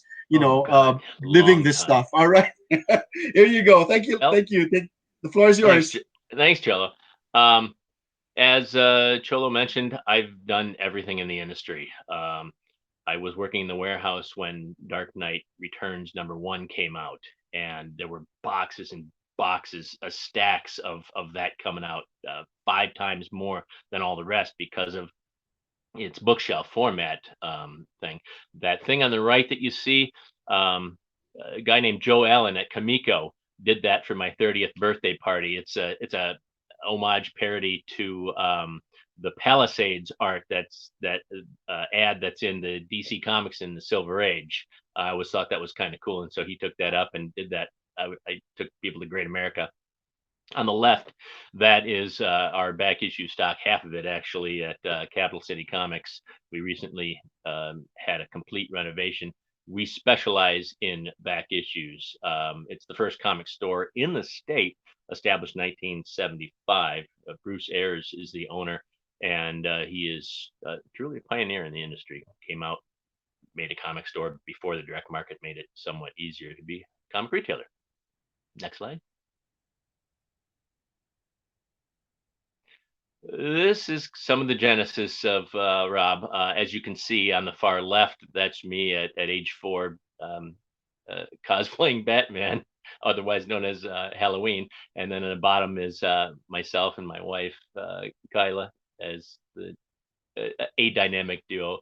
My buddy Kami and I are Star Trek up above. And then in the back right, my my bearded stage with comics all the way up to the ceiling and stacks on the floor. We needed a renovation big time. Next. These are some of my proudest collecting moments. My collection. These are all my comics of Spider-Man, my early ones. As I was actually talking to Joey the other day, just mentioning how in the first 20 issues of Spider-Man and FF, my favorites, you know, almost everyone's a key issue. You have the first appearance of Sandman, Doc Ock, the Lizard. Next. You know, here we go again. Electro, you got Mysterio, Craven, Green Goblin. I mean, it's all just pivotal. And the thing that made me primarily a Marvel collector over DC is when I was a kid reading comics in the 70s, Marvel Comics would have this thing where Spider-Man would be fighting Doc, and he'd say, "Wow, it's been a while since I kicked your butt, Doc," and then there'll be a little square in it and say "See issue 11," and you just knew you had to get the whole thing in order to get the whole story. Meanwhile, over at DC, they're doing giant size comics, and I picked up a Batman 100-page giant, and it said Batman from every decade, 40s, 50s, 60s, and today. And reading that, I understood, even as a kid, that Batman was an archetype. All these stories, they didn't connect. They were all different in tone, in style, in everything. But you can do a silly Batman. You can do a serious Batman. It's like Robin Hood. You can do all kinds. Whereas Marvel, it's all connected. Do you know when the first time Aquaman met Green Arrow? Probably not. But you remember the first time Spider-Man met Daredevil in Amazing Spider-Man number 16. You remember. Next slide. There's a bunch of FFs. My first FFs, I'm missing 3 FF issues. The one on the far top left is the first reprint, the Golden Age, the Golden Records reprint. Next slide. And again, top left, one over to the center. You know when the first time the Thing fought the Hulk in issue number 12 right there. It's legendary, you know. Right here, you have the first appearance of the Red Ghost. You have the first appearance of the Mad Thinker, you know, the first Super Skrull in the bottom right. Just so many keys in a row. They're just on fire at this time. I'm a huge Silver Age fan of both Marvel and DC. Next. Here you had the first Thor, first appearance of Thor, first appearance of Loki, first Black Widow, Hawkeye, Thanos, first Avengers, first Cap and Avengers, first Vision. I have a complete run of the Journey into Mystery / Thors. I have a complete run of the Avengers. I have a complete run of X-Men. I love the original Marvel comics, and I love the Silver Age. Next. I have all but Hulk 1. In fact, 3 of my Hulks, when I bought them, I probably picked them up about 10 years ago. They came in slab, and I cracked them open and put them in mylar, because slabbing a classic comic like that, in my opinion, turns your comic book into a not so interesting trading card. You know, at least a trading card has something on the back. On the back of a comic is usually an ad. So I just cracked them open so I can. And another thing is, old comics, they have that wonderful smell. That's one of my all-time favorite smells is old comics, and you won't get that with new comics today because it's on a completely different paper. You know, this was on newsprint, and they're so rich in aroma, and it just brings back very, very good childhood memories. And you see the first appearance of the Ant-Man in costume, and that Strange Tales is the first Doctor Strange. Next slide, please. And here's some DCs. Top right was, unfortunately, about 5 years ago, I said, I was at a convention, I said, I love the Batman family. I'd like to get a key book. Do I go with Ace the Bat Hound or do I go with Batwoman? Yeah, I'll go with Ace. And that was a mistake because, of course, she got her own show and the price went skyrocketing. But I love me some Batgirl, Barbara Gordon, Batmite. 50s Batman is so much fun, and I really sincerely hope that DC gets around to reprinting those in their big omnibus books. They're finally now getting around to reprinting stuff that has been inaccessible all this time. Next. So these are just other firsts. I don't just collect the big guys. I collect comics. If they're good comics, I dig it. The bottom right is first Hellboy, first Space Ghost comic, and the left, Static in the first appearance of Harley Quinn in comics. And the top left is the original printing of the Elseworlds 80-page giant. 80-page giants were like the trade paperbacks of their era of the 60s. They reprinted classic stories. DC brought them back in the late 90s, and they did this book in conjunction with that. And there was a story, Lena Lerner, Superman's babysitter, that somebody said, oh, we can't print that, and the entire print run was destroyed. Not until after it was released overseas for 1 week. And so there's estimated to be about less than 1,000 of these, and it's a great collection. And they did reprint it in its entirety about a decade later. Next. This just illustrates comics are all over the place as you look. The more you dig into past versions, like that's a golden book of Shazam. That Fantastic Four came as a promotion with the Rockets, and the middle ones, I don't know how those were distributed. I think they were just in bookstores and stuff. And those are all really cool painted art, those FF and Spidey.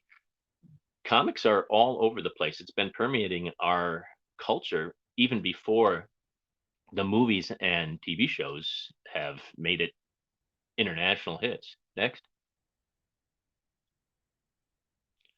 I love Big Little Books. My dad collected Big Little Books. I have his collection. Actually, I'm just holding on to his collection for my kids because they're so precious, and he got me into it. These are, to the best of my knowledge, all the superhero related Big Little Books that were done.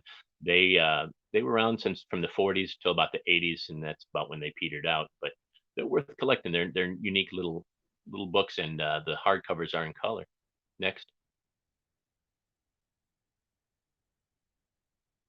These are the shelves that when I come back on the screen, you'll see them behind me. I had to have specially made shelves to house the omnibuy that both Marvel and DC are doing. I enjoy the fact that I can put them all on a shelf, and of course it won't collapse. Particle board will do that.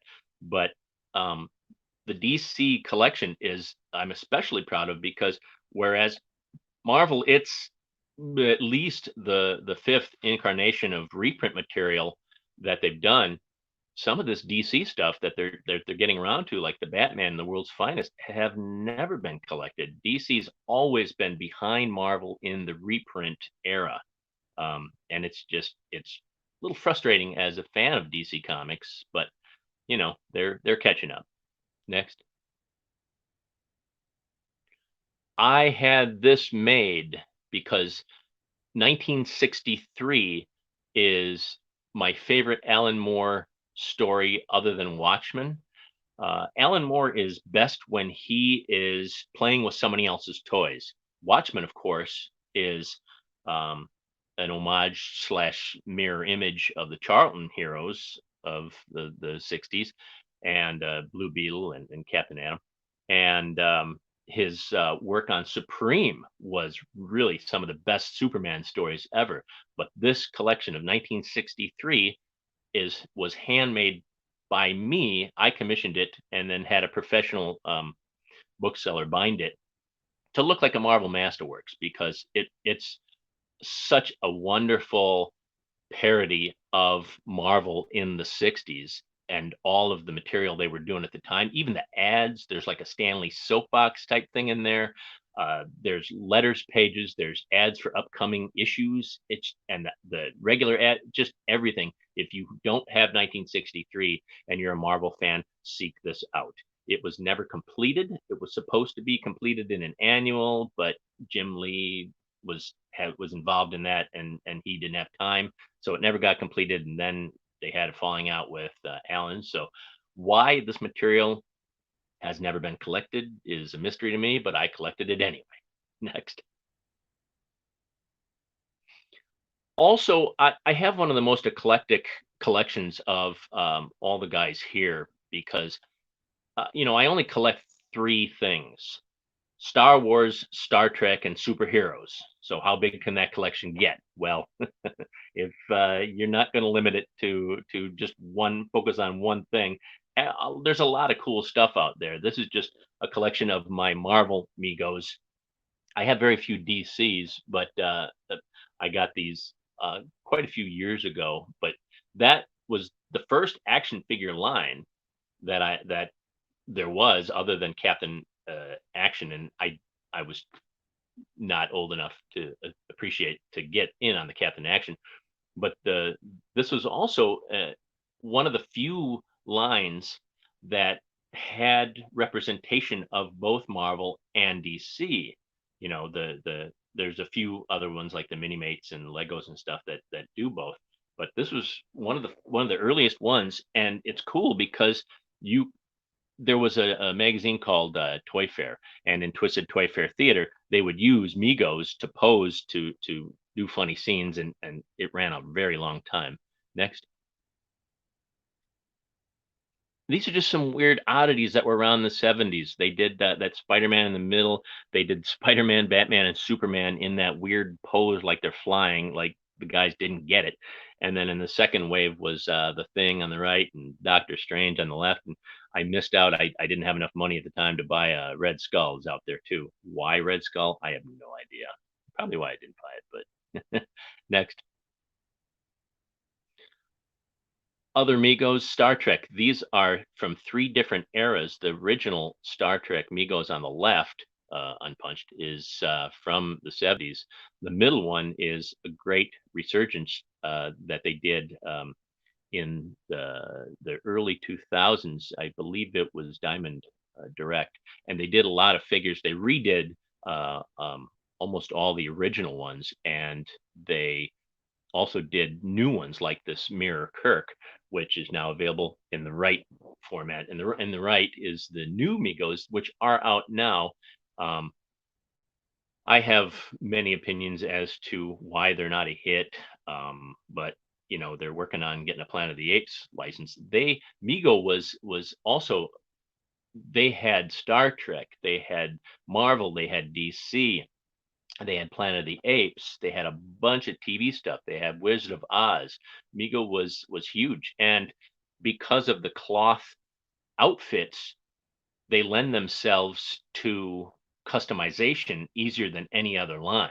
So that's there's a fan get together that was going to be in Ohio, but of course COVID.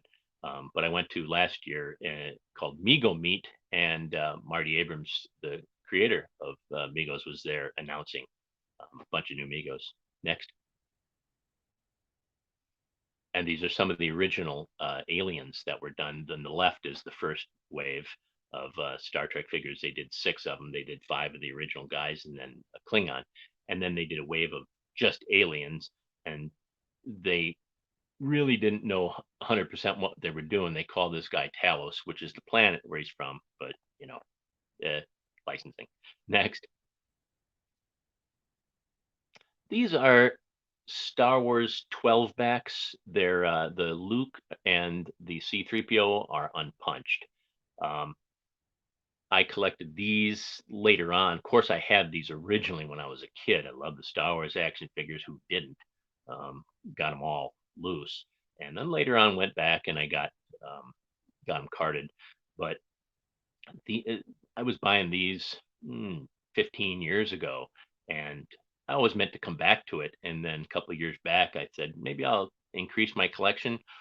Ooh, they have gone up in price so much they're out of my range now. So I'm glad I got what I got, but yeah, good luck collecting those. They're hard to find and they are expensive, but they're very cool. They're a product of their time. Next, more Star Wars figures. The one on the left was from the Power of the Force collection. The ones with the coin, and then the one on the right, I'm almost positive is a Canadian release, which is why they had the 3 logos on there. Both cards are also unpunched, but it was funny to see how one put it, behind the carbonite and the other put it in front. Thought that was kind of cool. Next, we see more Star Wars figures. I have a lot more carded Star Wars figures. There's a big story of the card on the left. The figure on the left came from a shipment from China, actually, that I commissioned to get over in the United States around 1992. And we got a big pallet of them because I had to fight customs in order to get that shipment in. But finally, I managed to get that in when I was a buyer at Capital City. And they're very cool figures. Next. At Hero and Cards Illustrated, they wanted to promote a line that they were doing. There was a movie line for Star Trek, and each came at the time. Doing cards widescreen was a very popular format. Star Wars did it, and then they did the Star Trek skybox, and they sent me this promotion to advertise that they're in these toys.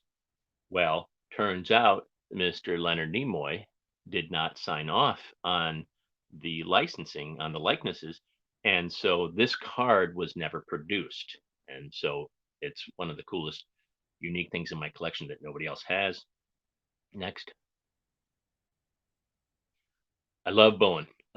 His work on Marvel properties, you only see a fraction here. The one on the left is just all the busts, that the miscellaneous ones. The center one is a display of Thor and all of his cohorts and his villains.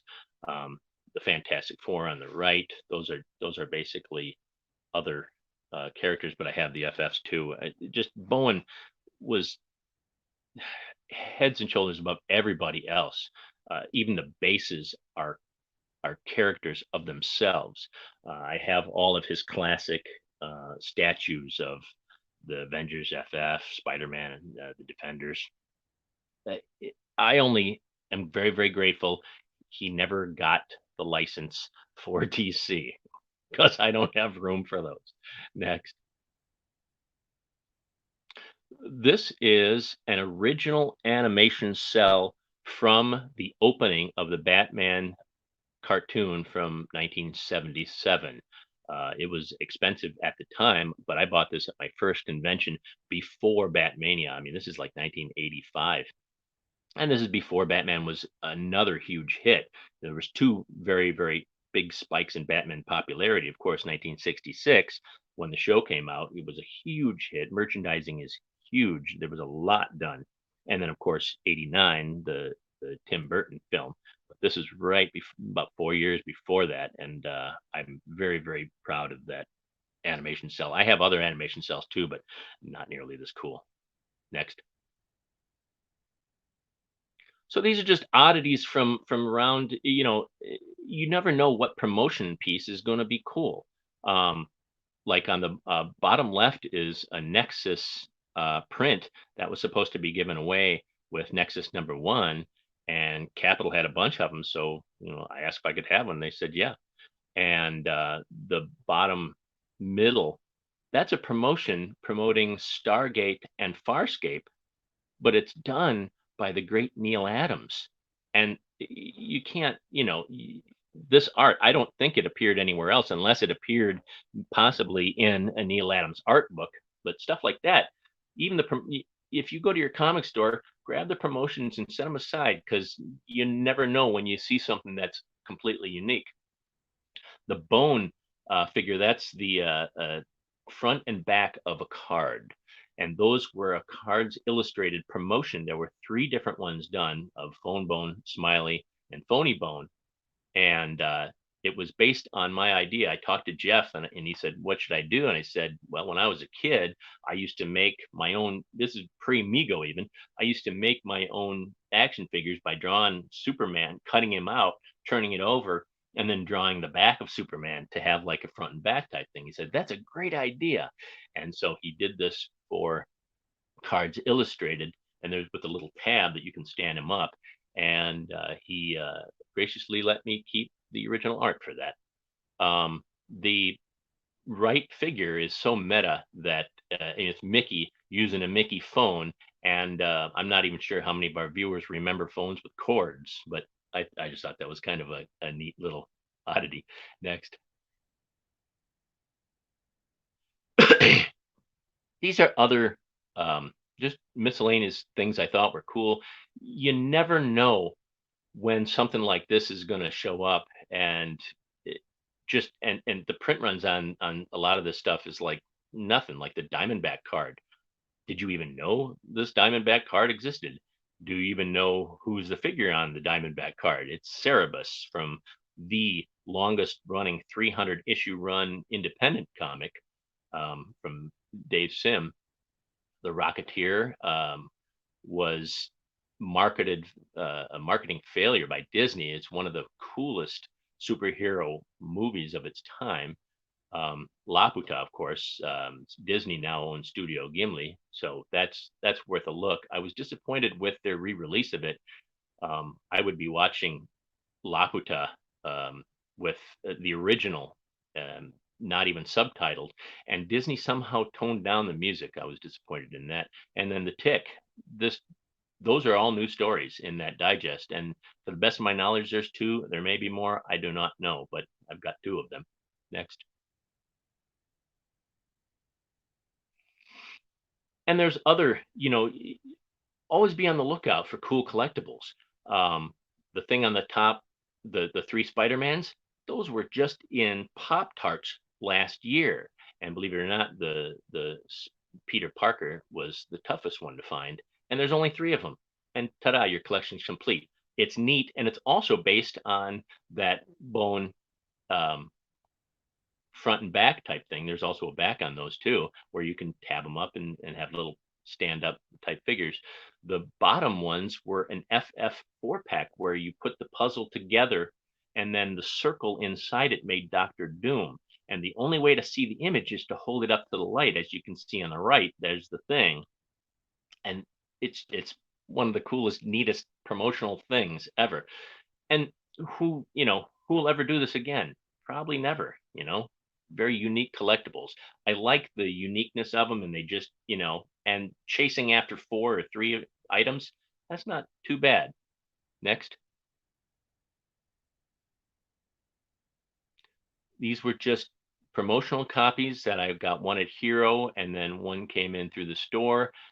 I grabbed a second copy, and lo and behold, they're actually different copies. These were promotional copies given out to stations to promote Space Ghost Coast to Coast, which was not on yet, and they were trying to promote it to get them to carry it. Next. At Hero Illustrated, they were doing a lot of fact file things, both Marvel and DC, and so we were doing fact files of non-traditional companies, and we commissioned Kevin O'Neill to do one for martial law, and he graciously let me keep the original painted art. As you see, it says I'm hunting heroes, but the HERO is the Hero Illustrated logo. That was pretty cool. Next. There have been promotions all over the place. I like unique sizes and different sizes other than comics and comic promotions. This is a complete set of the Pop-Tart comics.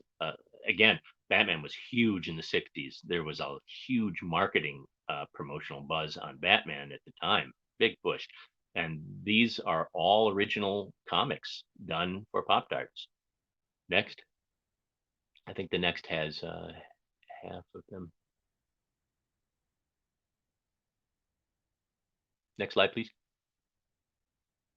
Okay. These are sticker boxes. The ones on the right, they did. I didn't even show any pictures of my trading cards. I love the trading cards. I completest of 60s and 70s Marvel and DC, basic all superhero trading cards. Marvel did stickers that were humorous. That's the top right. I bought all the stickers from my local store, and when he was out, I asked if I could have the box, and he said sure. And so that box is from the 60s Fleer set. The bottom is an impossible to find DC comic cover stickers that were done in the 60s. Some were done, as you see, all four. There's 4 covers on one sticker, and some are full panel stickers. Why they decided, I don't know, but they're all stickers that were done up to that time, current running books. The one on the left was a box from the either 75 or 76 Marvel sticker sets that I grew up peeling and sticking them on notebooks and things like that. I think they came out of like wacky packages that Topps were doing, parodies of products, and so they thought that promoting their hero lines in a humorous way was a good way for kids to collect them. Next. And be on the lookout. The one on the left is from a game from about circa 1979. All cool artwork from that time period. The one on the right, when I was with Authority Publishing, we put out that Gru game. That is it in its entirety. The top is the game. It was at the height of the collectible card boom of the 90s. Huge card boom in the 90s, as there was comics, and the bottom is the expansion. When I was at Cards Illustrated, that one, Sergio did 100% all new artwork for that game. And of course, knowing Sergio, it probably took him half an hour because he's very, very fast. But at the height of the boom, nowadays, if you look at Diamond's catalog, there's probably 4 or 5 good non-sports cards sets out there. And we listed them all in Cards Illustrated, and there was 250. So there was an awful big boom in the industry, period, and sports cards too as well. And it basically collapsed in the late 90s. Next. Collectible is collectible. The C-3PO box was a breakfast cereal that actually I've not had that cereal before. They were in little shape of 8s, and they tasted like honey, and it was pretty good. And the boxes on the left were cookie boxes that were done in '84. All new artwork, all really cool. And I collected the whole set, and they're in my collection. Next. As I said, I am an eclectic collector. All of these items are from Silver Marvel stuff. The bottom left is sticker sets from MMMS. As the album, the Scream Along with Marvel, I listened to that the other day, and it's about as corny as you can believe for a record from the 60s. The top is, of course, a no prize, and the right is an unused Marvel Value Stamp. If you don't know what the Marvel Value Stamp program was, it was a way for Marvel to get you to destroy your valuable comics. In fact, Hulk 181 has a Marvel value stamp in it. So if you're going to buy a Hulk 181, make sure the value stamp's not cut out. Next.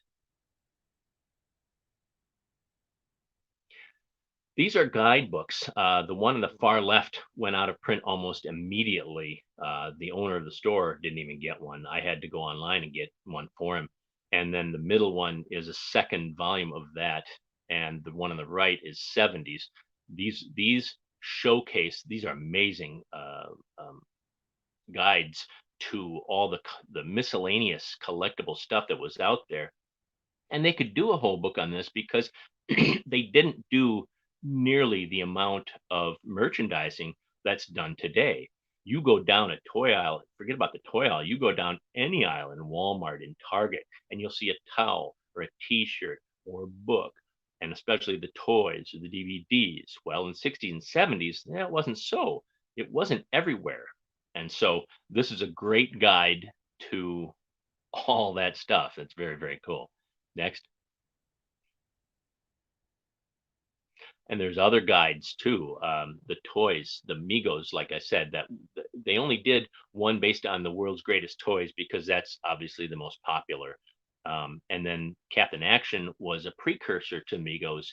That was a figure where you got the doll, and then it came with a different costume, and the different costumes included Batman and Spider-Man, etc., and Green Hornet and other kinds. They were probably the very first licensing action figure of its type. And on the right is, if you have any interest in wacky packages at all, they're all 100% original painted artwork that parody products of the 70s. It was a huge deal in the 70s. From 1972 to 76, they did 16 different series. Just they cranked them out. It was huge, very popular for tops. And they're back today, actually. Next. And these are other collectible guides. On the left are the really, really cheap things. You've seen these. They'll have like a gun, just a plastic gun, and then they'll like put a Punisher logo on it and then sell it as the Punisher gun, and it has nothing to do with it whatsoever. That's what that book shows. Oops. And then the ones on the right feature Aurora. Aurora is a legendary model kit company in the 60s, 70s, and 80s. I believe they still do some. And one's model kits and one's monster scenes. And those are very well done and highly illustrated too. Next. Just some other random toy books in my collection. I like collections of toys. I couldn't believe there's two different books on ray guns of the 50s. Of course, that was the science fiction hit of the 50s. Everybody wanted a ray gun toy to play with, and believe it or not, there's very little duplication in the two books worth of pictures. Next.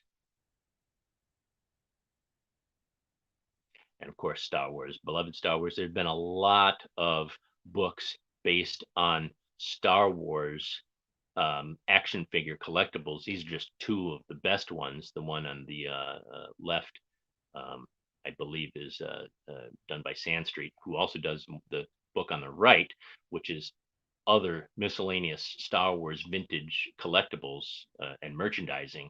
By vintage, I mean the entire Star Wars licensing kind of petered out around 85, a couple of years after the last movie, Return of the Jedi, the last original trilogy movie. And then it popped up again in 92. So anything pre-85 is Star Wars vintage. Next.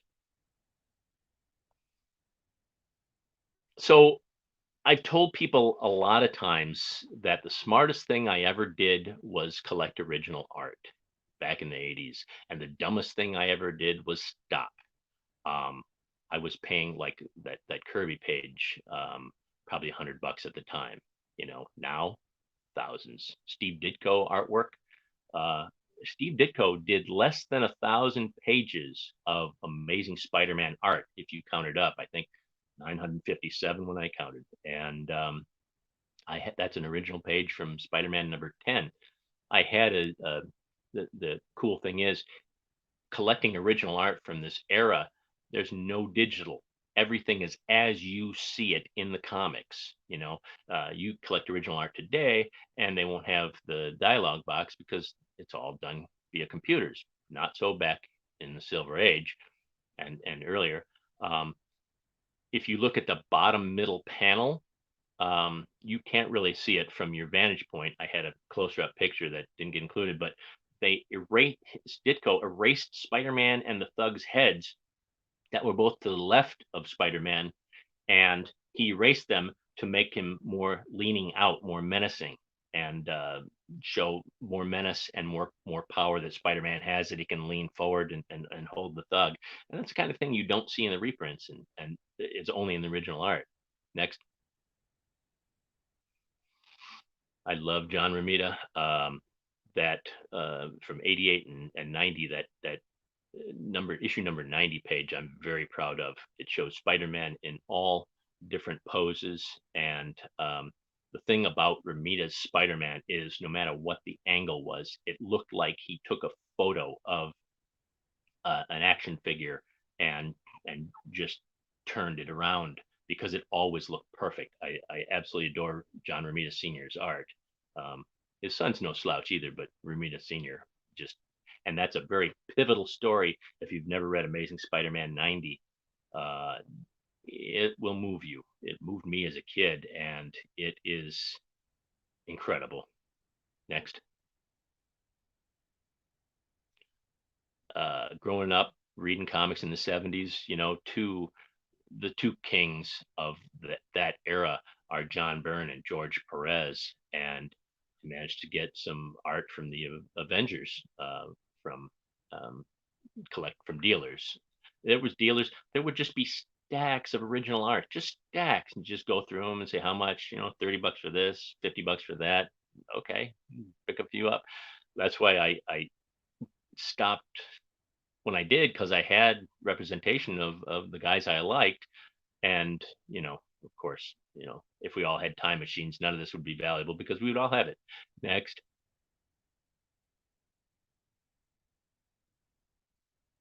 And the one on the left is from that pivotal. John Byrne only did a few issues of the Avengers at the time, and I love that center shot of all the Avengers coming in, pressing, mobbing them. And that page from George Perez from Crisis #1. George was at a convention in Chicago in 1987, and he was selling original art. And so all the pages that I have from George Perez were bought from George Perez. I think I paid $25 for it. And you probably can't see it on the bottom, but he signed every page. Just a great guy, great creator, wonderful dude. Too bad about his eyes, but and the way to read Crisis on Infinite Earths is in a reprint. The original printing of Crisis #1 is absolute crap. They used a printing process at the time called flexograph, and it made all the reds yellow and the blacks were gray and splotchy. It just unreadable. Oops, I think we skipped over. Okay. Well, more original art. I think if we go back one slide. Yeah, this is the great late Kurt Swan, who did Superman for decades. When I think of Superman, I think of Swan because he did him from the 60s to the 80s.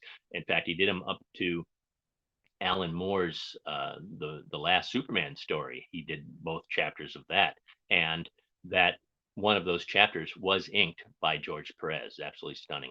And this is the origin of Super Baby as he comes in to be Superman. Unfortunately, I don't have that page, but these two are the two connected from the anniversary issue #400. Next. And then these are miscellaneous ones from all over the place. Like I said, that Radio Shack promo, they did comics promoting these early clunky computers. Radio Shack did. There's at least 3 of them, to my knowledge, and that's the last page of one of them. That's another earlier John Romita Spider-Man from '66. The George Perez, that is from the 4-issue miniseries Tales of the Teen Titans, which introduced these new characters that he and Marv Wolfman created. Not so much Beast Boy, but the other 3 that they created and reintroduced in the series. And that's the final page when they're toasting. And of course, it's signed by George. And that Paris Cullen, I like me some New Gods. Next. These 2 are 2 Batman pieces, one from Batman, one from Detective. And it's amazing how, if you read them, they kind of flow together as if they commissioned a couple of different artists to do one story. And I love that about that. And there's from old school original art, there's 2 different sizes. There's the 2-ups like Kirby and Ditko did. And then there's 1.5 ups that Byrne and Perez did. And these are the 1.5 ups. So I have my art in a portfolio, and I have these 2 pages next to each other. And if you read them, if you look these issues up, Batman 370 and Detective 572, which is an anniversary issue, and read the pages one after another, that they just flow really well. I thought that was really cool. It was just a happy coincidence that happened. Next. And these are some sketches that were done by a couple guys, all over the spectrum of the universes. Next. I had commissioned Fred Hembeck. Fred Hembeck is great before the internet and before there was a lot of different guides out there. I got my first view of Silver Age covers reading Fred Hembeck's work. Ba Hembeck, and he did about 7 magazines, and he would redo covers. And so I wanted to have one of his redos, and I asked for Fantastic Four number 60 because that's the first comic I read as a kid was FF60, and it's near and dear to my heart. In fact, I was reading Marvel Comics before I went to school. I attribute comics to the majority of the success that I've had in life because it made me want to read. I want to know what's going on in these panels. And Silver Age comics are so literate. The vocabulary in them will expand your vocabulary if you read those issues. And so I not only could read, but I had a very extensive vocabulary as a result of reading essentially Marvel Comics and DC Comics. But Silver Age comics are highly intelligent and very well written. Today, they're written more like, as someone was saying earlier, you don't get a splash page anymore. You get a previously on. And comics are written in the common vernacular. And there's something missing with that, a learning opportunity. But they're written more like a TV show. These were written more like literature, which is what these guys grew up on. Next. And when I worked on Heel Illustrated, I had the pleasure of gaining acquaintance and friendship with Alex Ross. And he asked me to pose one day for a comic called Foot Soldiers. And I posed for him. That was quite a while ago and a lot of pounds ago. And that was a lot of fun. He's very particular, exactly what poses he wants for each character. Lift your leg up a little bit more and bend your arm a little bit more behind your head and stuff. And he's a really cool guy. He had a fantastic apartment. Next. And of course, working on Hero and knowing Alex, he asked what I wanted in my Marvel's hardcover. And so I said that Spider-Man issue where the Kingpin's got him and he's menacing him. That was my favorite. So that's what he did. He sketched in my Marvel's hardcover. And that's one of my favorite pieces. just beautiful. And I think that's the end of my slideshow, folks.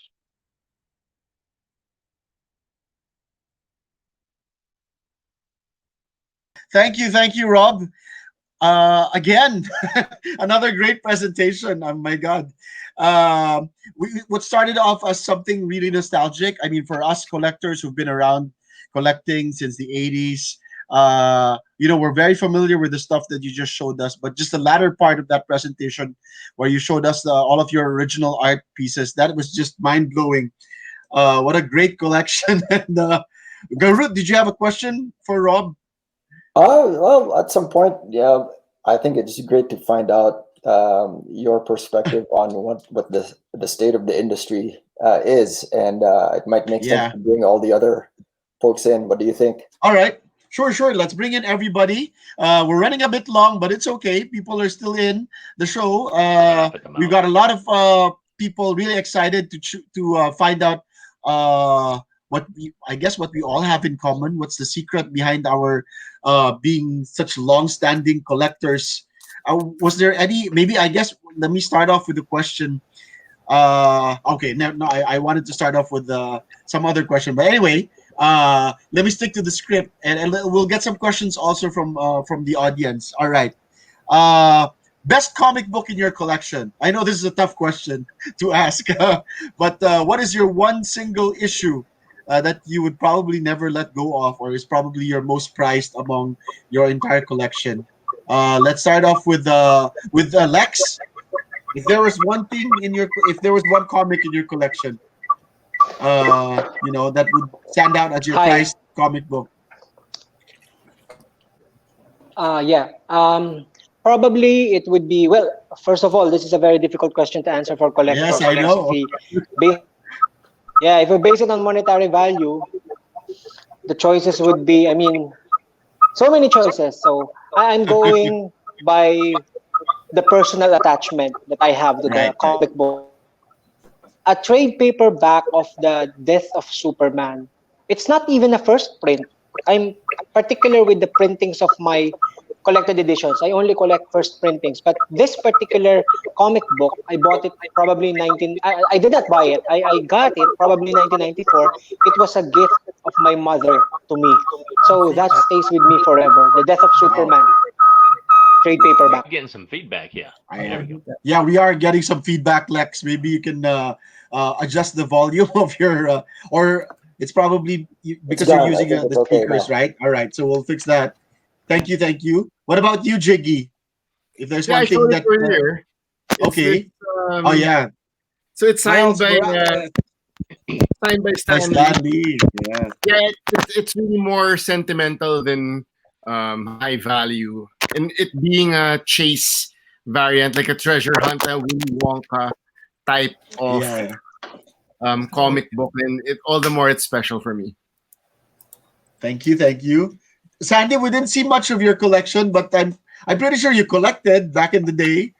Is there a comic book, a single comic book that you want to let go of? 1 second. Just like feedback on my side. Yeah.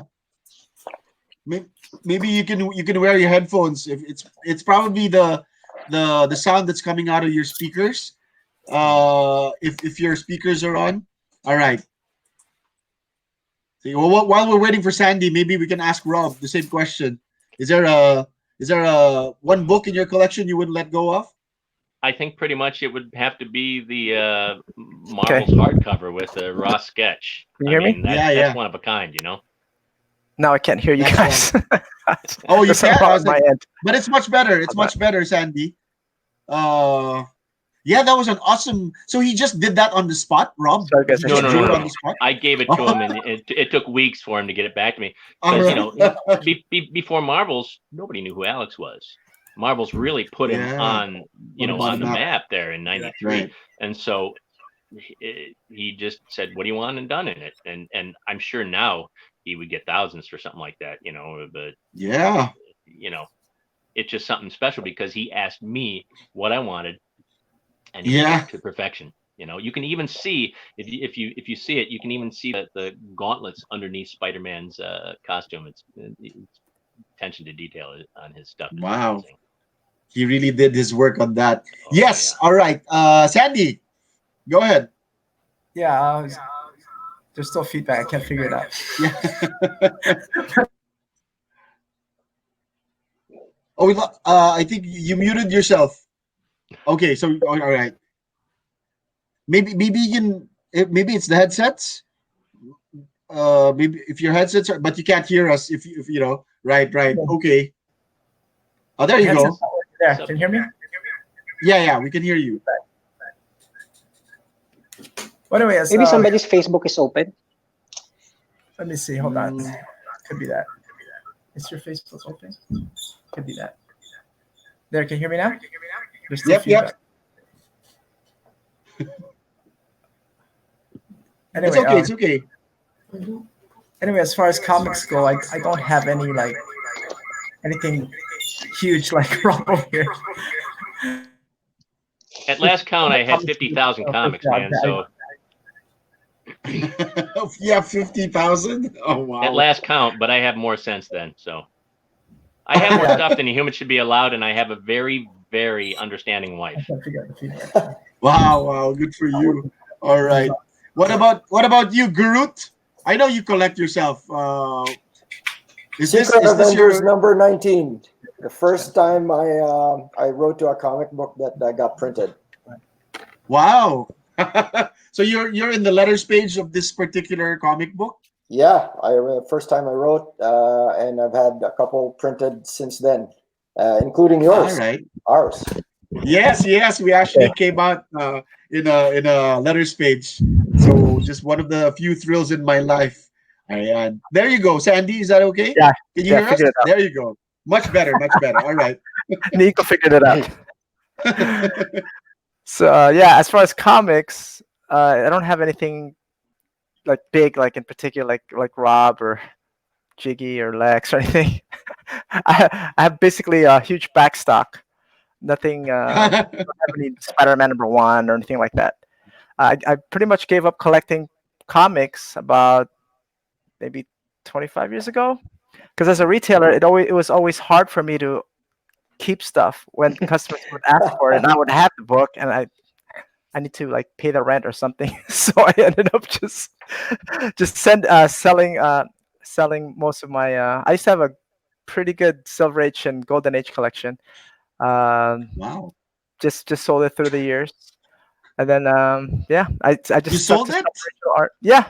I used to Oh, have like man. I remember the first Boy Commandos. I think it was Detective 64. I think it was. I used to have the first Penguin. I had one of the best Hawk 181s ever. Wow. I had an Albedo #2, which is like the first Usagi Yojimbo, stuff like that. I mean, I went through so many books through the years. I collected a few of them. When Nico was born, I remember I wanted to like collect it for him. But again, being a retailer, it was difficult to just keep a personal collection, of comics. I remember I used to also have Magic cards. I used to have a sealed case of revised Magic, which go for like tens of thousands of dollars per box.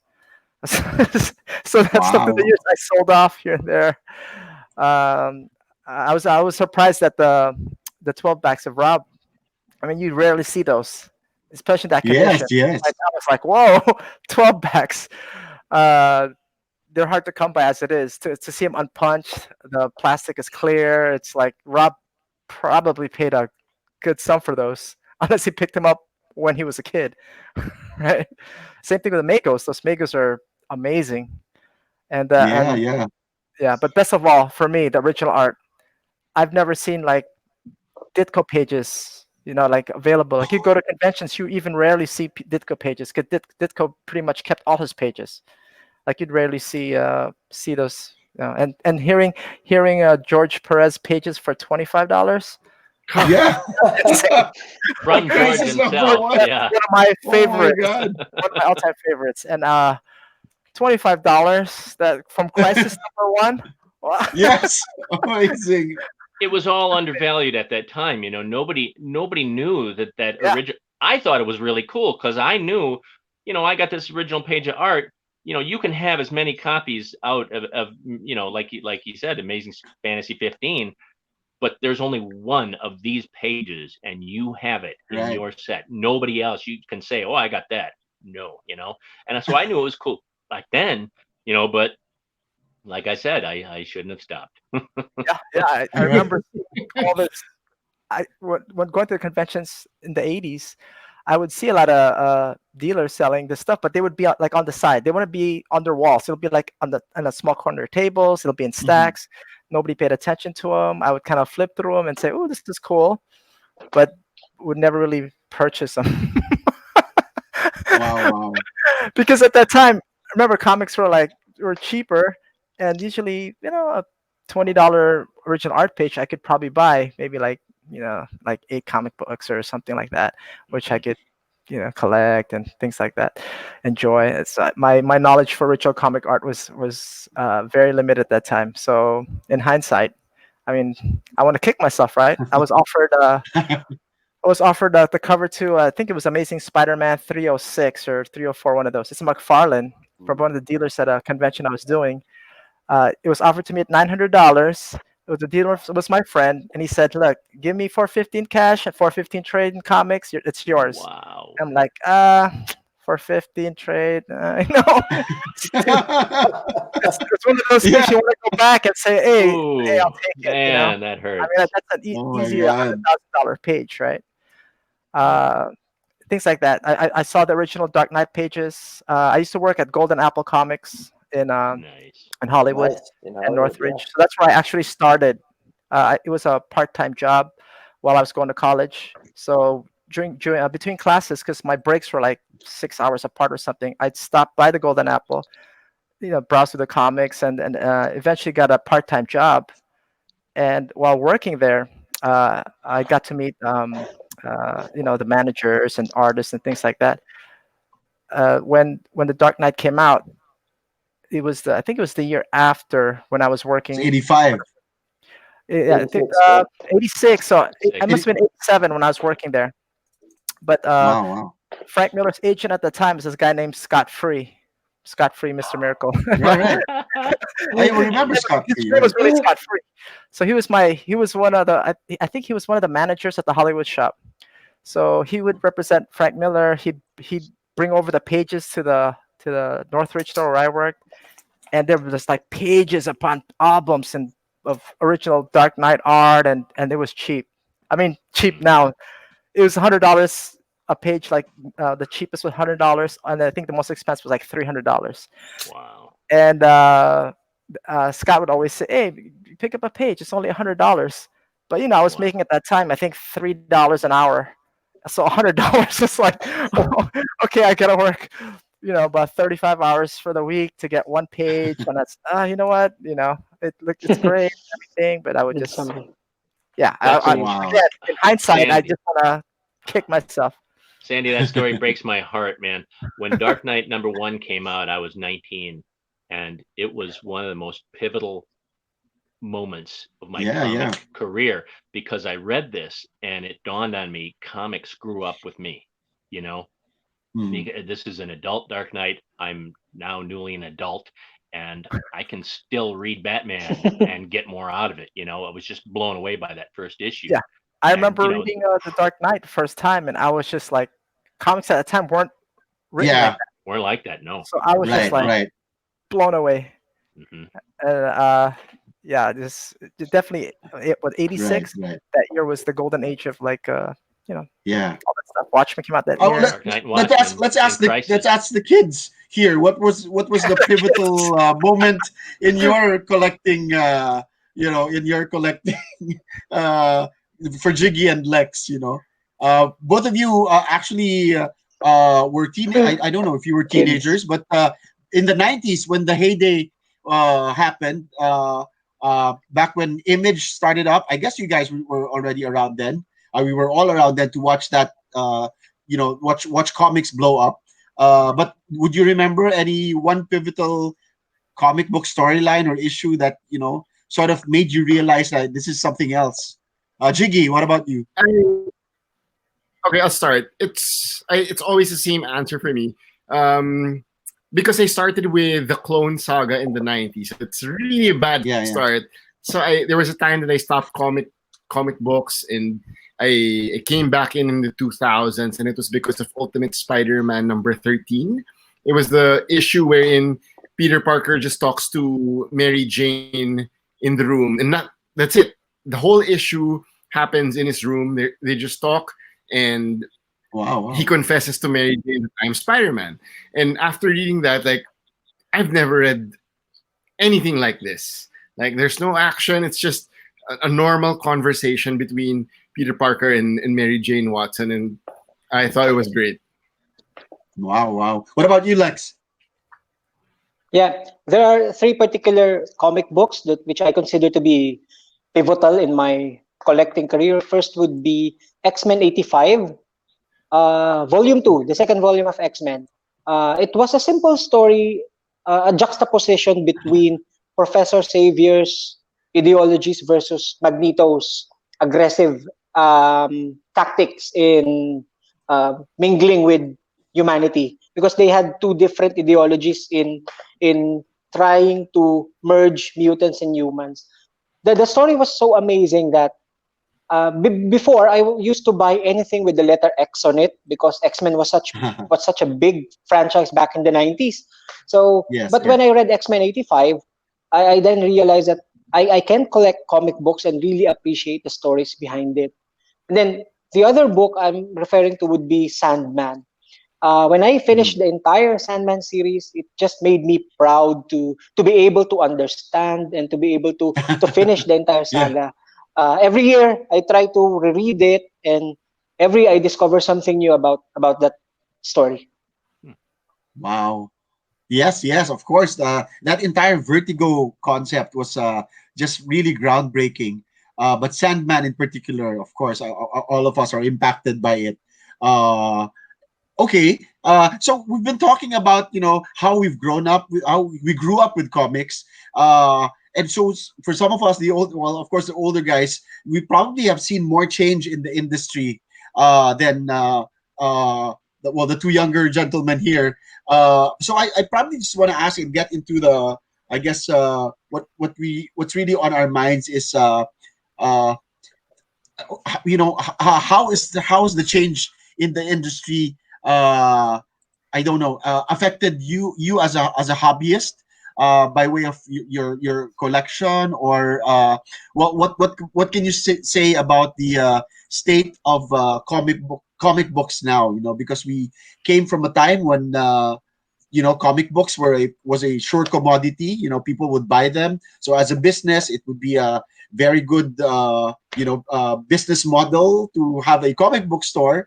But now, with Hollywood mixed in with the comic book industry, and with the comic book companies, the big two, actually making some decisions that affect the fans in so many ways, whether positive or negative. Yeah, and this I'd want to find out from you. How has the hobby changed, I guess, is my question. How has the hobby changed from you since you started, I guess, from both the collector's perspective and the retailer's perspective, I guess, for you, Sandy. So maybe we can start off with Rob.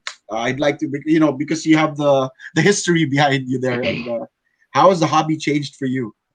Well, one of the things I've noticed in the storylines is when Hollywood changes some aspect of the character, the comics morph into that change. Like an example, when the first Spider-Man movie came out and his webs were organic, well, guess what they did in the comics? They made his webbing organic for a while. They changed to make it so that if you're watching the movie and you like it, then you come and read the comics. It's familiar. So I see the movies influencing the comics, and maybe to a lesser extent the TV shows. But also, one thing that I see from a distribution / retail point is comics have become a more boutique industry. About 3 years ago, they pulled the distribution from Barnes and Nobles and Borders. You can't go into a bookstore and get an individual issue. You can't go into comics into a drugstore or grocery store and get comics. You got to go to a comic store or go online. Right. And another thing is the pricing is it has changed so much over the years. When I was a kid, I had a quarter and I had a choice between a comic book and a candy bar, right? No brainer. I'm getting the comic book, Now it's a comic book. Now it's a comic book or a full grown adult meal, not even a Happy Meal, a regular size meal, So, it's kind of priced itself out of the kids market. Right. And because of that also, there's less kids getting introduced. So I think Free Comic Day is very vital. Those are seeds, the Free Comic Day are seeds to get those kids a positive comic experience. Moms used to buy their kids comics in the grocery store to shut them up and get them something, so that they can actually get on with their thing. I don't see any reason why the individual issues ought to cost more than the trade paperback collections. Comics should be cheaper so that you can get them more accessible to, the kids would buy more, adults would buy more, or they'd have more money to buy in the trades. It's just, it's if the industry's shrinking, price is part of it. The restarts are absolutely abysmal from a collector's point of view and a retailer's point of view. Man, restarts, Marvel, how many number one Spider-Mans are there? The reboots are absolutely, Marvel's Legacy, what they ought to do with their alternate covers? They should put that corner box on there with the original numbering on it.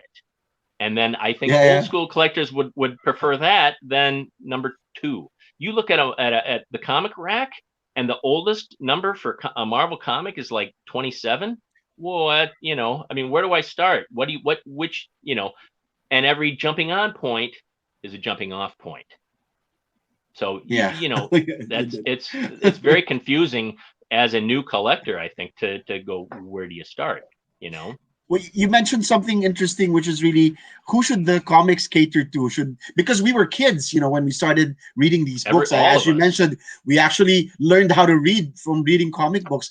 Probably I can pass it on to Sandy. Who do you think comic books should be catering to these days? That mature collector, or should we actually be grooming new readers? Yeah, go ahead. I think there's an audience for all ages. Like you said, we all started reading. Well, I don't know if, as far as Lex and Jiggy, but I learned to read from comics. I was a late reader. I think I was already in second grade and I couldn't even read. I was the last one in my class that couldn't read. But comics make me wanted to read. Makes me. I looked at those pictures. I was attracted to the art. It made me want to read. So for sure, we need the younger audience. But there's also so much material that you can tap into all age groups, the teenagers, the older collectors. So everything Rob said, he's I absolutely agree 100%. It's the price is too high. Some books are more expensive than some trades. It doesn't make sense. Too many restarts. The legacy numbering, like Rob mentioned also. I think that's good. That's a good idea where you can have for the collectors the legacy numbering and then the lower numbers for the newer audience. But just it's still up to the publishers to really implement these things. And that's as much input as we give to the publishers. I don't know if they're really listening.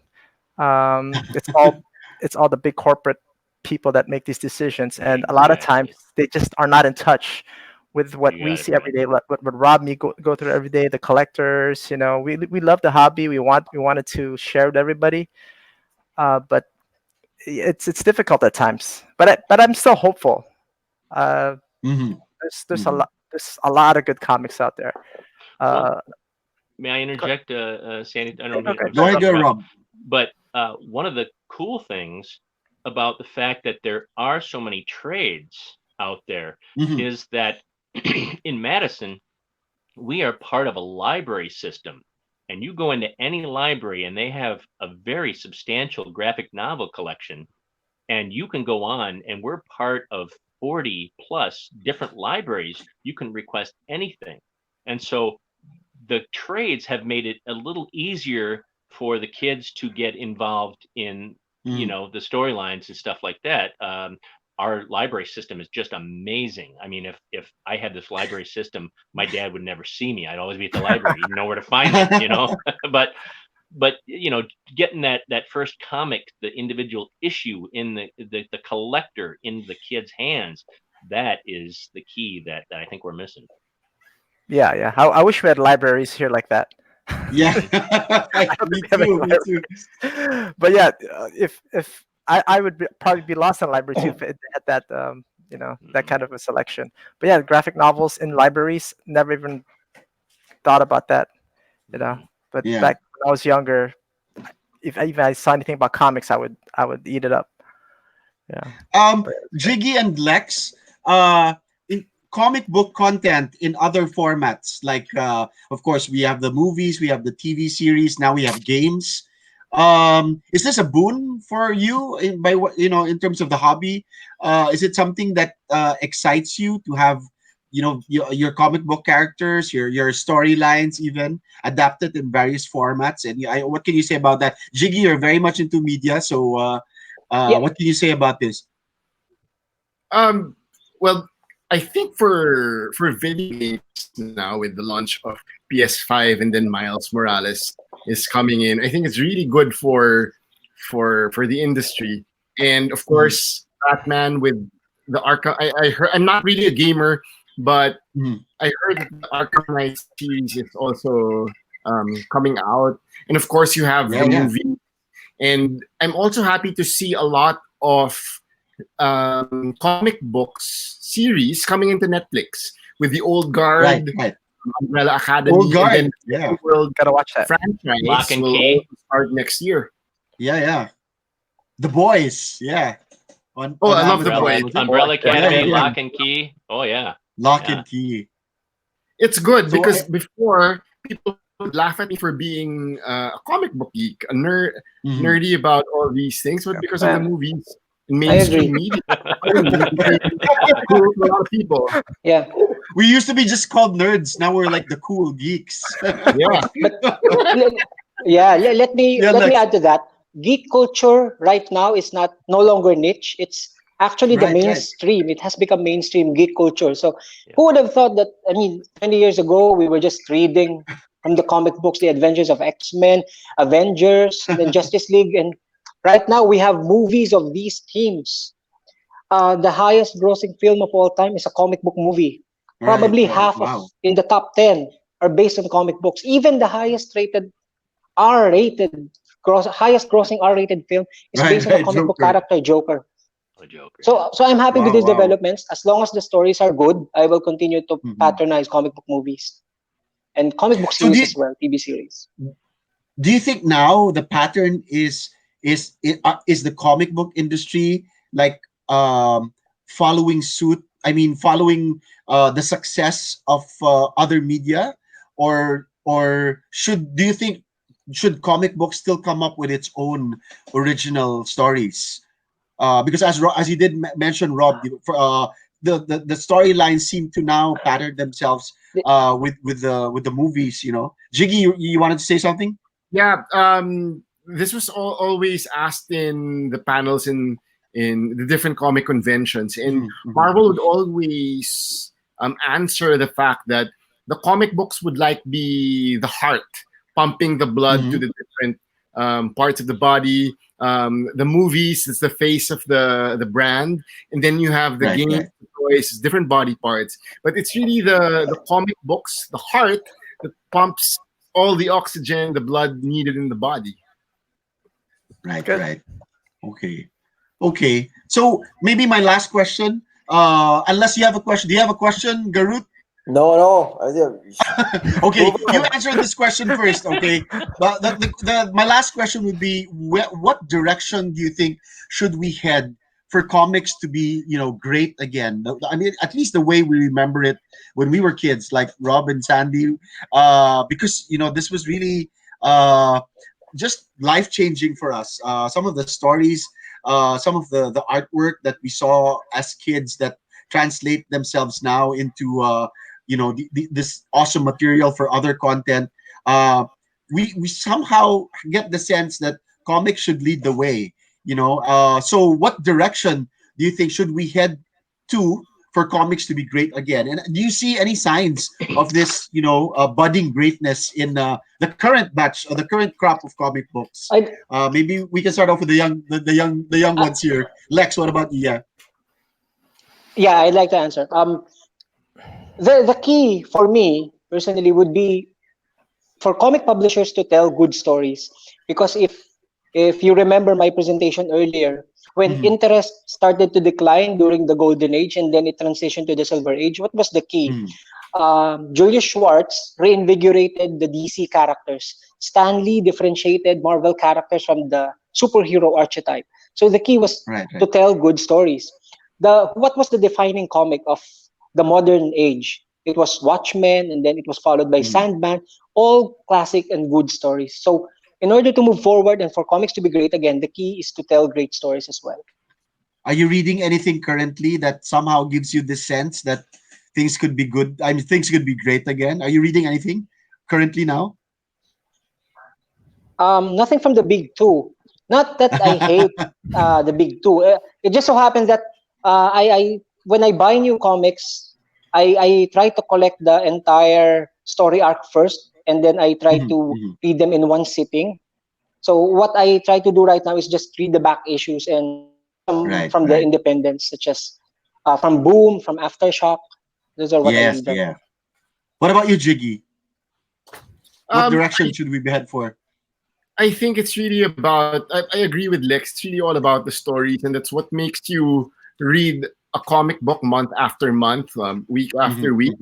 I think for the future, your publisher shouldn't focus on, what toy can we make next? What video game can we make next? You really just need to make the good stories, and I think all the merchandise that they can earn from will follow right after.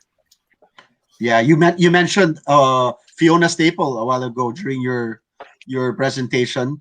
So Saga was, I think, something groundbreaking. I mean, if you all follow Saga, and Brian K. Vaughan, of course, we're all big fans. So just hints of this greatness every now and then in the modern era. Let me go to Sandy. Sandy, what do you think should happen for the next big moment in comic book history to happen? It's exactly what Lex and Jiggy said. I mean, you combined their answers, exactly what they said. We need good stories. There's a lot of good material out there.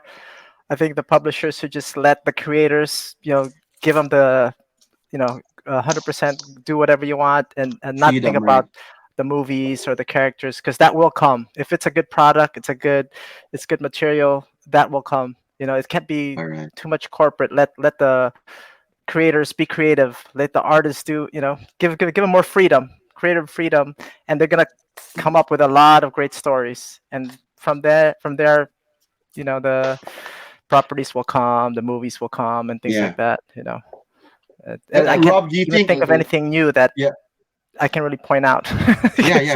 Not yet. So not yet. We will wait House and of see. X and Powers of X that year was a very, very great seller, a very good seller. It brought a lot of readers back in. So if you can get that, something like that, on a more consistent basis, and it doesn't have to be like a miniseries or a limited. It can be with a title within the X-Men. You don't have to make a title on its own, crossover into 10 different things. It can be like when John Byrne was doing the X-Men, the Dark Phoenix saga. It's just within X-Men. You don't have to cross over into the New Mutants or whatever. Just stick to that X-Men. One storyline, one family, and great product. We saw so many legacy artists from your presentation, Rob. So you mentioned John Byrne, George Perez. Will we ever see their likes again? Do you think we will ever see that kind of I don't know, creative force again in comics? Well, some of the best comics in the 80s were guys that wanted to redo stuff from the 60s that, the legendary creators did. You have John Byrne's FF. You have a writer artist doing FF. You have Walt Simonson doing Thor. Miller on Daredevil. We do need creative guys working on this. But one of the things that I see that's frustrating is everybody's writing for the trade paperback. You pick up an individual issue of a comic you've never read, and it's part 3 of 6. You don't get a feeling of satisfaction of getting a whole story. You pick up any Marvel of the 60s and 70s, and it may even be a continued story, but you get a complete satisfaction of spending your money wisely, of entertainment, of, okay, this is a good issue, this is a good story, period. Now I'd like to read another one, not part of a whole story, and we need more single type issues. One of my favorite Spider-Man stories, my favorite Spider-Man story in the last 10 years has been Spider-Man Life Story. That was amazing. Each issue dealt with not only what was happening in that decade in Spider-Man's history, but also the world. Yeah, there you go, Groot. Oh, there you go. Fantastic issue. And we need humor too. Jimmy Olsen's the best book on the market right now. Jimmy Olsen is so amazing. It's Jimmy Olsen. Done. Yeah. It's great, man. But we need more single issue type storytelling. So that somebody can just pick it up, and annuals should never ever cross over. As a kid, annuals was my way of getting a taste of, I don't read the Hulk normally, but I'll get an annual because it'll be a special story and it'll be a one shot, and I'll be, I'll know where the character is at that point. When they started crossing over annuals, that one Atlantis Attacks was just abysmal. But we need to have them more accessible. Oh yeah, we need a more accessibility, and more welcoming to the casual reader. Hey, you want to pick up an issue now and then get one later on? You don't have to commit to 6 issues for one story. That is a problem. You can commit to that as an adult because you can make your own way to a comic store every week for 6 months. Who knows as a kid if you're gonna get, if your parents are gonna take you to the comic store again. Those are the future of our industry, guys. Yes. Like it or not, that if you can't get the kids interested, then they're not going to be interested as adults, probably. Most of them. Yeah, especially nowadays when there's so much to choose from. A lot. You got your There's video games, you got your. I mean, there's so much movies and TV. Oh yeah. Did you ever think that we'd have a comic-based television show every night of the week on television? Yeah. Mind blowing. That's right. Wow. Imagine that. That wasn't a cartoon. Wow. Right. All right. Well, I wanna ask Garut, okay, because he did mention that he has kids and he's actually had some moderate degree of success in actually having them read comics and they actually like it, right? So what's the secret? How do we get the kids reading comics again? I think you have to start them young. You have to encourage their creativity. I actually pulled something out. Rob, you'll probably recognize this. Oh yeah, Flabico. This was 2006. It's called Flabico. Right? Is that an actual comic book? Yeah, there was this kid who actually went to Capital City Comics, right, Rob, and dropped this off and said, "You know what? Yeah, there you go. Don't miss all the rest of the Flabico I've got comics Flabico and books." Right, so this is the kind of thing I think that to save the industry, I think the publisher should really focus on bringing the kids in. As what Sandy said and Rob said and Lex and Jiggy, there's a lot of distractions for kids. Where do I spend my time in? Video games, right? Or other stuff. And comics has become an afterthought. But if you keep encouraging them to do stuff like this young, I think you stand a good chance of bringing future artists and writers in to come up with really outstanding stuff. Nice. All right. Great. Thank you, Garut. So we're running a bit long. This is actually our longest episode ever for TOYCON TV. Episode, yes. We're all just Longest enjoying. episode. We can just keep on going. But I think we've come to that part of the show where people really look forward to, which is giving away cool swag. All right. So we're gonna give away some prizes. Maybe let me just start off because I want to get Garut out of his costume here. So let me just give out. It's a No, secret. no, no. We gotta because he's been wearing this thing for the past 2 hours. All right. I'm just gonna give a couple of things away. All right. This is a little souvenir I picked up from Baltimore Comic Con when I was there in 2017. So that's part of the loot bag. And this is a signed print of Scotty Young. There you go. So that's signed by Scotty Young. This is the Avengers Infinity. What else do we have here? We have Old Man Logan #1. If you're a Wolverine fan, lots of stuff. All right, we got a Batman Year 3 comic book, and this issue of Batman, which is drawn by a Filipino artist. The interior art is by Ernie Chua, aka Ernie Chan, who I found out was a Filipino. Just by searching who he was, his name sounded Filipino, and lo and behold, he's Filipino. So this is Batman #283, drawn by Ernie Chan.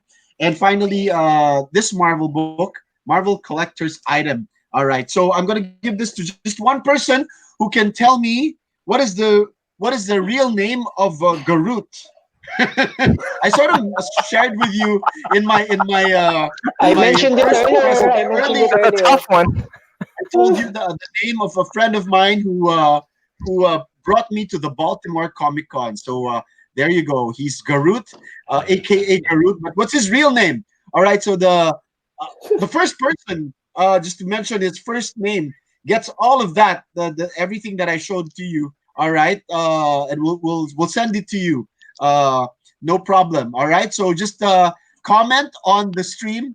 On the TOYCON stream, what is the name of my buddy who brought me over to the Baltimore Comic Con? Just the first person to do it wins all of that swag. All right, so I think we have a winner. We will wait for our commissioner, behind the scenes guy, to choose the winner, and of course the name. Maybe you can introduce yourself, Garut. Or let me just do it for you. So this is my good buddy, Joey. Who's coming to us from Charlottesville, Virginia. You really don't want to show your face, Joey? No. All right. Come on, man. It's not that bad. I know. Yeah. You can barely see the scars. Come on. That's what my mom said. We have a screenshot of your face in our earlier meeting. Anyway, there you go. So, the person to guess correctly, the very first person to guess correctly, can we flash the name on the screen? I think Jay is still trying to get first comment. Yes. Oh, there you go. The winner is Kate. Cool. First female winner. There you go, Kate. Okay. Dumaua. Kate Dumaua. Congratulations. Yes, that's Joey, aka Garut. All right. So yeah, I'll hand it over to. I think Garut also has some prizes. Yeah, I have some. I have some swag. I think I have a grab bag. I think I sent it to you guys. Can you show the screen of what I'll be giving? Well, a couple of things. If you have it with you, that would be much better. If you have it on hand there. Yeah, I have Sabine Wren, 3.75 inch, Baby Yoda. Baby Yoda! And a bunch of comics out here. A bunch of comics that are a whole grab bag of stuff that's... and this goes to just one person? Oh yes. My God. Too Much Coffee Man. Facsimile editions of Justice League of America. First appearance of Star. Facsimile editions of Avengers Annual 10. Wow, my favorite comic book of all time. Sandman #50, Lex. I know you love that. So yeah, just nice. All right. So you have a question? You have a question for us? The question is, and I mentioned it earlier briefly, what issue did Garut first come out in? What issue? What issue did the first appearance of Garut or Groot? All right. Give me a number. Give me a number, Joey, between 1 to 10. 6. 6. All right. So we will get the 6th person who gets the correct answer. All right. So just comment your answer. What was the very first comic book issue that Groot came out in the Marvel universe? All right. You can Google it, and the 6th person with the correct answer gets a chance to win. All right. That was, probably 60 years if you know ago. that. Sorry, what year was it? 60 years ago. I think it's 60? 1960 or 59, Wow. right? All right, there you go. We're getting some answers. All right, but we're looking for the sixth person to give the correct answer. All right, so we're getting the correct. So what's the correct answer? Maybe you can reveal it to us now. Guru. Tales to Astonish 13. Tales Right, to Rob? Astonish issue Tales to Astonish. 13. There you go. The first appearance of Garut or Groot. Okay, so we'll get the sixth person to answer Tales to Astonish number 13. All right, the sixth person, and here we go. Jay is counting down or getting to the right answer. So who's up next? Maybe Lex, you can go up next. Before we Sure. announce the winner for Groot's question there. That's a lot of swag. You better Okay. send me over a Baby Yoda, Joey, because I don't have that yet. All right, there you go. Lex, go ahead. Okay, for my first question, the prize would be this Iron Man Woohoo! Funko Pop. Oh, For my first Go question. Iron Man. So my question involves 3 characters. So you have to answer 3 characters in order. So for me, who is the best superhero, who is Okay. my favorite superhero, and who is the greatest superhero in order. The best, my favorite, and the greatest.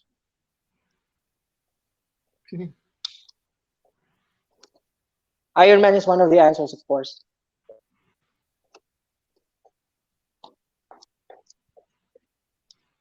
So who is the best superhero for me?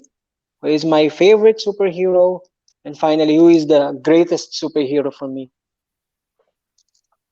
Cholo, should I type in the answer in the chat box? Because I don't have access to Facebook.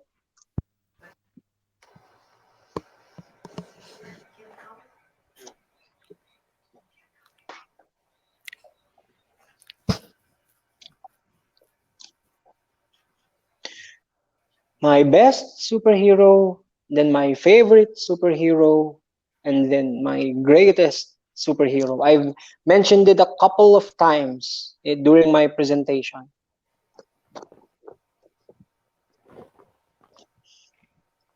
Comes with a free protector.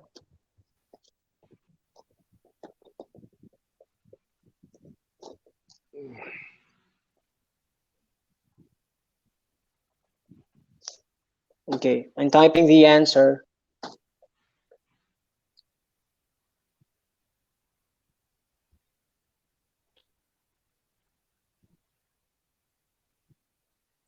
Okay, let's announce the winner to Joey's question a while ago. Oh wow, okay. Yeah, we okay. All right. So we're just there you go. There you go. So this is our winner for Joey's prize. Wow, lucky guy, Greg Aparentado. Greg Aparentado, congratulations. Wow, congratulations, Greg, Beautiful for smart bag Well done. coming all the way from Charlottesville in Virginia. Don't worry, we'll find a way to get it to you.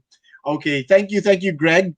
And to Lex's question now, who is Lex's best superhero, favorite superhero, and greatest superhero? Okay, so I hope that people are typing the correct. Oh, by the way, Lex, give me a number between 1 to 10. Kobe's old number 8.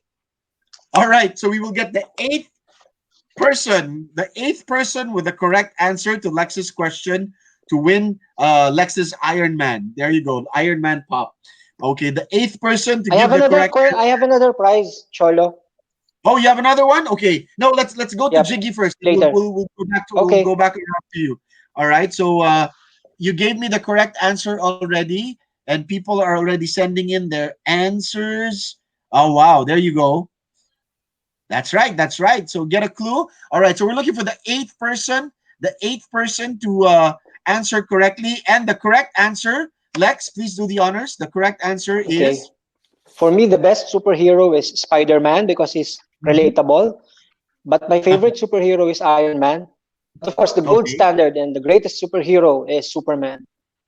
Nice. All right. So So it's it's Spider-Man, Spider-Man, Iron Man, then Superman. Iron Man, and Superman. All right. So a lot of people actually knew the answer to that.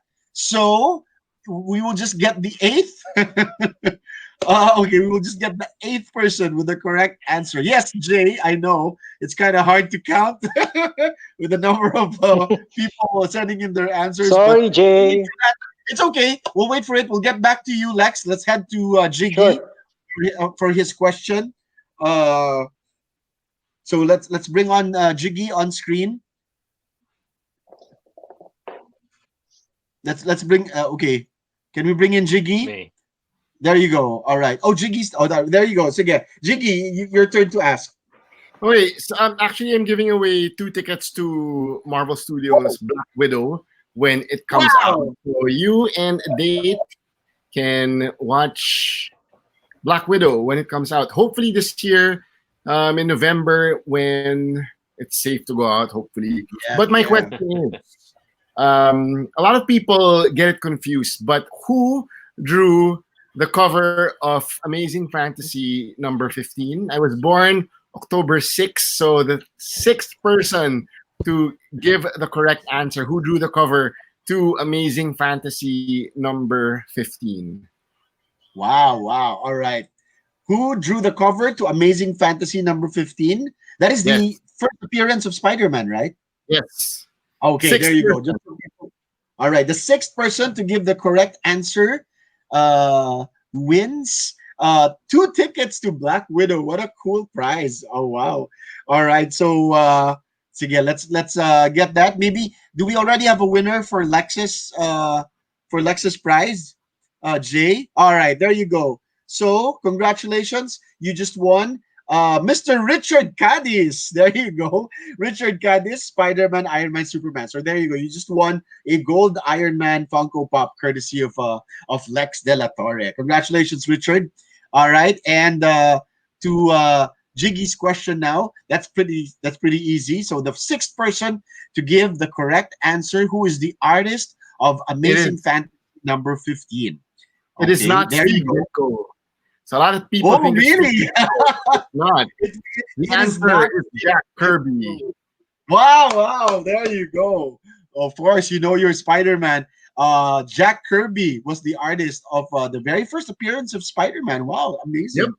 So we're looking for the sixth person to give the correct answer. So lucky you if you win these tickets to Black Widow, because well, those are some pretty cool tickets to a great Ayan. show. There you go. Is this our winner? Roland Congratulations, Dane Ted. Carrion. There you go, Roland Dane Carrion. Congratulations. So, Roland, if you can send me a message on Instagram at Jiggy Cruz, we'll get in touch. And then when the movie comes out, don't forget to message me. I owe you 2 Alright. tickets to Marvel Studios Black Widow. Cool. Thank you, Jiggy. And let's get to Sandy now. Let's head on over to Sandy. Oh, a lot of people are excited to find out what prize Sandy's gonna give away. All right.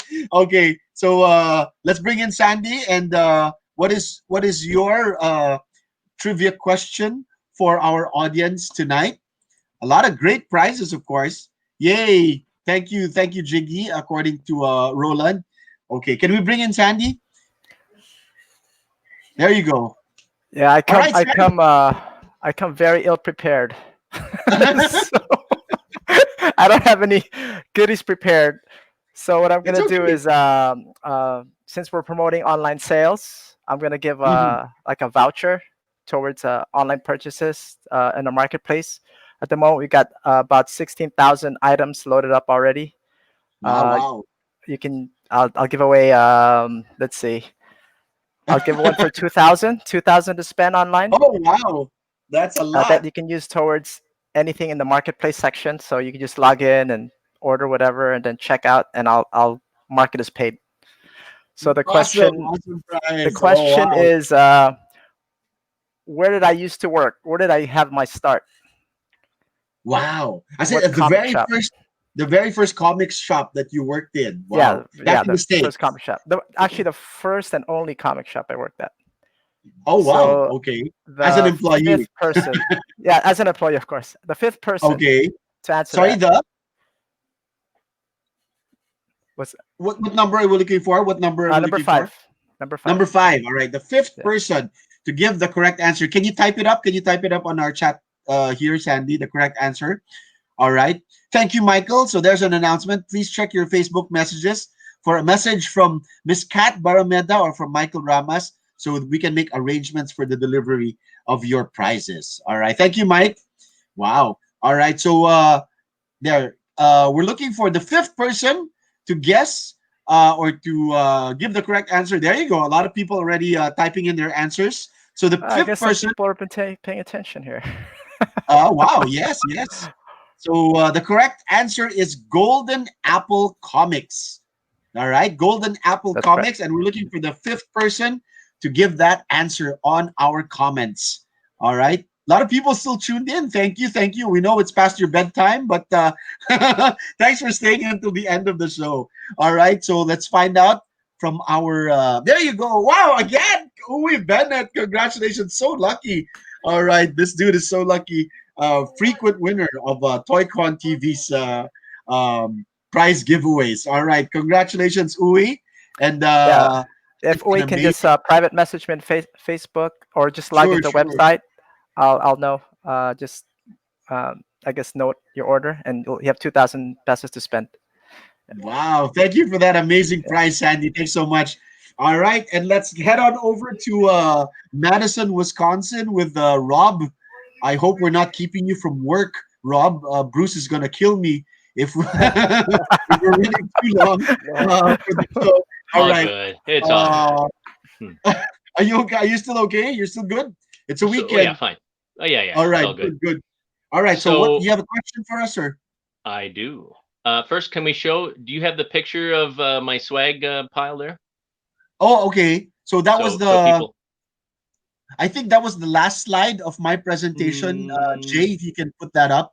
yeah. The last slide of my presentation were the prizes that Rob is giving away. I was actually curious about some of the items. Well, because I'm such an eclectic collector and I collect so many things. There's comics in it. There's a trade paperback. There's an action figure. There's HeroClix. There's a trading card. There's a bunch of stuff. So there's a little something for everybody. And so no matter who gets it, they got a lot of different neat stuff. There was a picture. I think. All right, I think you showed it. Let's ask your question first, and let's see if we can put up that photo of your prizes. All right. I will give you one hint. I was born the same year as Star Trek and Batman on television. Okay. So from what you saw on the very first slide from me, what my birthday was, what happened when I turned 3 years old? Okay. That's a toughie. So that requires a little bit. All right. So these are your prizes on the left side of the. On the left, yeah. The action figure, the Star Wars action figure over to the left, the individual issues. Nice. Yeah, the stuff on the right, somebody else's. Yes, yeah. All right. These were my prizes. Right. Right. Cool. So, yeah. And you know, I'm giving it to lucky number 7. Number 7. Okay. Yeah.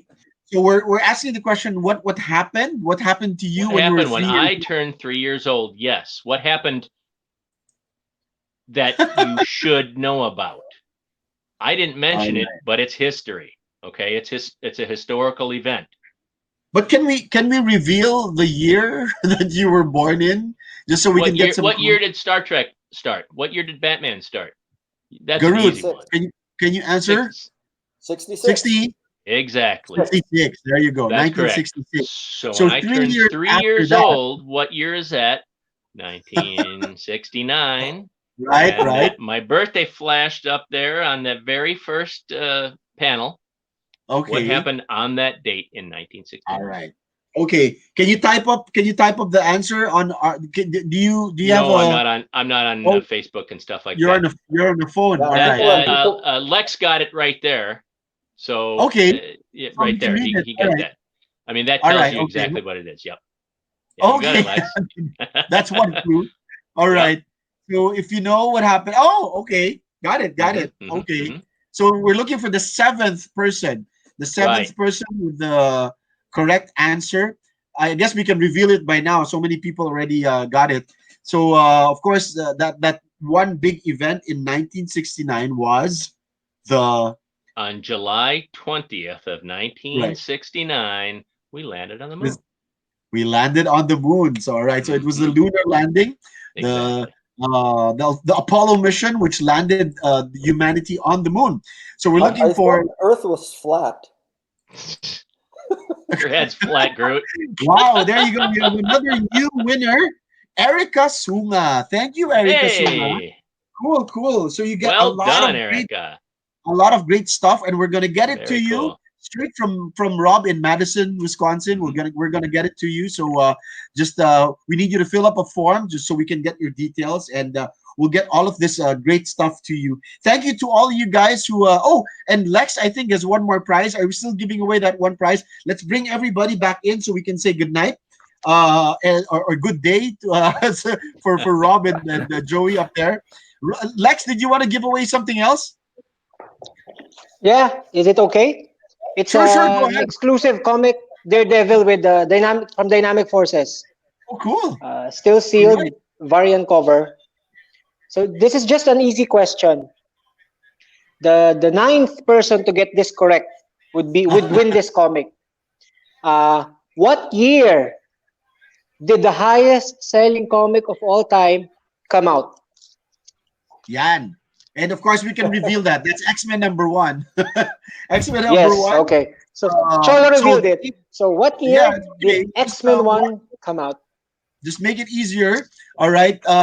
So X-Men #1 sold 8 million copies. Do you remember this day, Yes. Rob? Where Sure were do, you man. when? I was unloading boxes, man. It was, it was a lot. Yeah. 8 Oh, million. everybody. I wasn't collecting back then.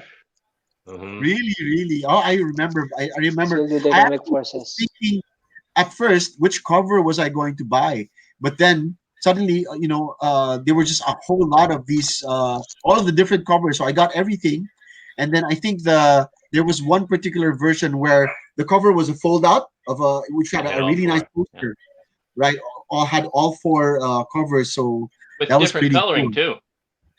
Really, I didn't notice. Yeah, you compare the fold out to the individuals. The individuals are like a redder type coloring, and then the other ones have the fold out has a much better, richer color. Wow, and will we ever see that happen in our lifetime again? 8 million comics of a single issue. Wow, that's just amazing. This was okay. So what year? Are answers coming up, Cholo? Should I reveal pretty the much. answer? Yes. We are getting answers. So we're looking for the 9th person. We're looking for the 9th person with the correct answer. And of course, significant year for me and Joey because this was the year we graduated from college. And back then. Wow. Okay. All right. So the correct answer is, of course, Lex. Please do reveal the correct answer. Yeah. It came out in October 1991. Yes. So 1991 is the answer. 1991. All right. Looking Just for the the year. 9th. Yeah, 1991. To win this Daredevil comic book. All right. While we're waiting for the winner, maybe we can just say our final messages from everyone, rather. And if you have anybody that you'd like to greet or anything that you'd want to plug, please do so. Maybe let's start off with Jiggy. Yeah, please stay safe at home. If you do not have to go out, just stay at home. And please support your local comic book shops if you can. A lot of stores now are doing online sales, so do help them out during this time. That's all. So, so Cholo and to Garut, thank you very much for having me tonight. It's been fun. Thank you, Jiggy. Thank you very much. Yes. And can we hear a message from Lex? Oh, by the way, we have a winner already for your Daredevil comic book, and his name is Michael Columna, Columna. Michael Columna. Okay, congratulations, Michael. All right, we'll send your prize over to you. Lex, anybody you want to say hi to, or any last messages from you? Yeah. Stay strong, everyone, and stay safe. Thanks, Cholo, for bringing TOYCON and to our homes and uniting the community during this pandemic. So these are challenging times, but we will get through this. Again, if you appreciate what I presented or showed earlier, just follow my page in Instagram and Facebook, Traveling Mates. So shout out to my groups, particularly to Pinoy Minimates collectors. So see you again. See you soon. Thank you, Lex. Thank you very much. All right, Sandy. I know you've got a lot of things in store for us. We're all really rooting for you and Comic Odyssey. We closed the branch. You announced that we're closing the fourth branch just a few days ago. But people are sad. But we're also looking forward to the future. Maybe you can tell us a little bit of what Comic Odyssey has planned for us collectors. Yeah, thanks, Cholo. Yeah, we're closing the fourth branch. It's going to be closing August 2nd. It's closing not for the reasons people think. It's just an adjustment that I think I have to make right now. Obviously, the pandemic has affected everything. But overall, I think we're stronger than ever. Yeah. But because online has shifted, online sales has shifted, demand for delivery has shifted. It's just a way for us to accommodate more customers more efficiently because we can't hold events anymore. And the fort was known for events. It doesn't make sense to have a physical shop at least for another year. And it's sad. Obviously, I'd want a physical store, but at the same time, it just makes perfect sense to focus our time, have our existing staff just do things that will keep us busy and keep us strong. We still have the Galleria shop. We still have the Eastwood shop. And our plan is for the next few months anyway to load up all our inventory online because the customers aren't going to the shop anymore. So we have to bring the products to the customers, at least for the next, I would say at least a year. And like Jiggy says and Lex says, don't go out if you don't have to. Everybody stay safe. Closing the fort is, I guess, is a way of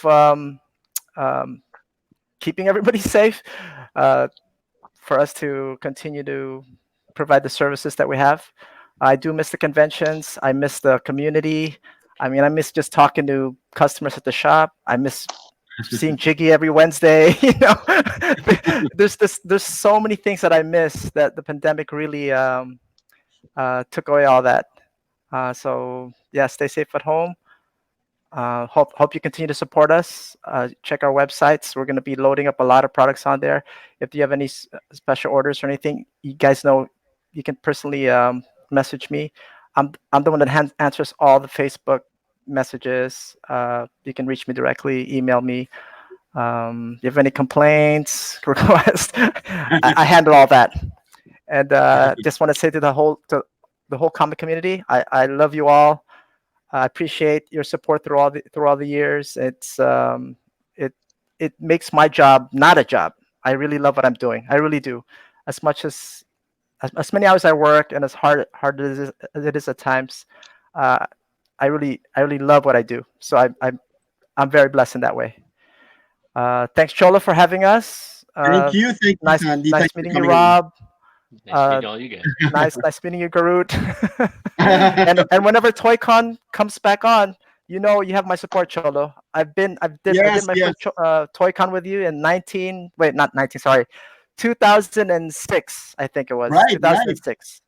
Yeah, cool. So I haven't missed a TOYCON since. I know I've given you some problems here and there, but but overall, you have my support 100%.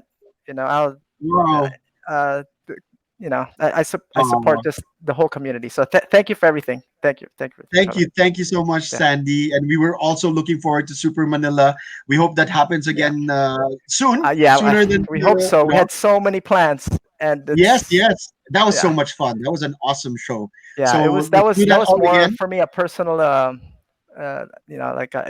really enjoyed it. One of the things I wanted to do, and I did it. I wanted to make it better, but unfortunately, pandemic got in the way. Right. It's okay. The future looks bright. All right, Rob, thank you so much for joining us. It's been It was an honor. a truly Yeah, genuine Rob. pleasure Thank to you. have you on the show and to get to know you. You know, and people, I know at least the six of us, I mean the five of us, we really want to visit your shop. And order some stuff, particularly that Sandy did mention that he carries back issues, but probably not in the same volume that you have. So what's stopping you? Let's get things online. We want to order here in the Philippines. It's All right. old school. You Trust should me go to on his that. house. Yeah, right. Exactly. Um, uh, we have one of the tightest communities of collectability that there is because all the stories intertwine and make fans of us all. And I want to make a plug for a comic company that is my favorite company. If you like reading about comics, this is a Ooh. series from Tomorrow's. It's the American Comic Book Chronicle. Everything Tomorrow's does is great and professional, well done, fun to read. Back Issues is my all-time favorite magazine. And right now, they're a small company. They're struggling, like everybody else. If you love reading comics and you want to read more about comics, this is a great series to get. It's all encompassing. Each one handles a different decade. Joey can tell you. I turned him Yeah, on to it, oh yeah. and Yeah. it everything they do is great. They're just my favorite company because they love comics like we do, and they write Wow. very Wow. cool, interesting stuff about it. Pick up an issue of Back Issue. Cholo, hopefully, you guys over there get those. They're on the website. You can get digital copies, and if you buy physical copies from them, then you get digital copies too. So it's a great way to get more comics history. I'm just Yeah. somewhat of a historian. I partied with Stan Lee on both coasts, and we brought him actually in Madison for the 1992 thing for Capitol to celebrate his 30th anniversary. I've had a rich history in our comics industry. I met Stan Lee, Steve Ditko, Jack Kirby, Julius Schwartz. I've been lucky. These guys are no longer around, but you can hear and read about their exploits in comics. And comics is a great way to stay safe. Read a comic. That's the That's best way. right. And if you have old comics that you're no longer interested in, or they're not worth anything, think about giving away comics for Halloween. That's what I do every year. Get the Great, kids, great. get them in the hands of kids, man. Turn a kid onto a Yeah. comic and All enjoy. right. Thank you so much. Stay safe, Rob. Thank you, guys. Thank you very much we for hope having that me on. It's been Thanks, an Rob. honor. I hope to visit you again one of these days when I'm back in the States with Joey. And any final words from you, Garut? Just keep reading comics and Yeah. keep writing to the editors, to the creators, and there's many ways of doing that either through email or through their Twitter or Instagram pages. Keep writing to them because believe it or not, they read it and they listen to it. It gives them energy to keep doing what they're doing. So just a shout out to my two daughters, Yana and Lila, and my wife, who's been very supportive all these years for all my junk. Keep reading comics. That's it. Yay! And with that, we close the longest ever episode of TOYCON TV. Thank you, guys. It was fun. It was fun. We could It was still fun. Thank you, hang guys. around if you want. But we gotta put these guys Because we're to bed. comic readers. We have so many ideas. That's right. That's Oh, yeah. right. So keep on reading comics, enjoy, and keep buying comics. All right, Comic Odyssey, more power to you, and of course to Capital Thanks, City Cholo. Comics in Madison. We'll check you guys out again next week. We have a great episode in store. We have some really cool toy designers who will be showing us their latest designs for the newest Hasbro products. Okay, so these are major toy designs that we're going to be checking out next week. But in the meantime, thank you for joining us again for TOYCON TV, and see you all on the flip side. Thank you so much. Enjoy the rest of your weekend. Good night. Bye-bye. Bye. Good night, everyone. Everyone. See you soon. TOYCON.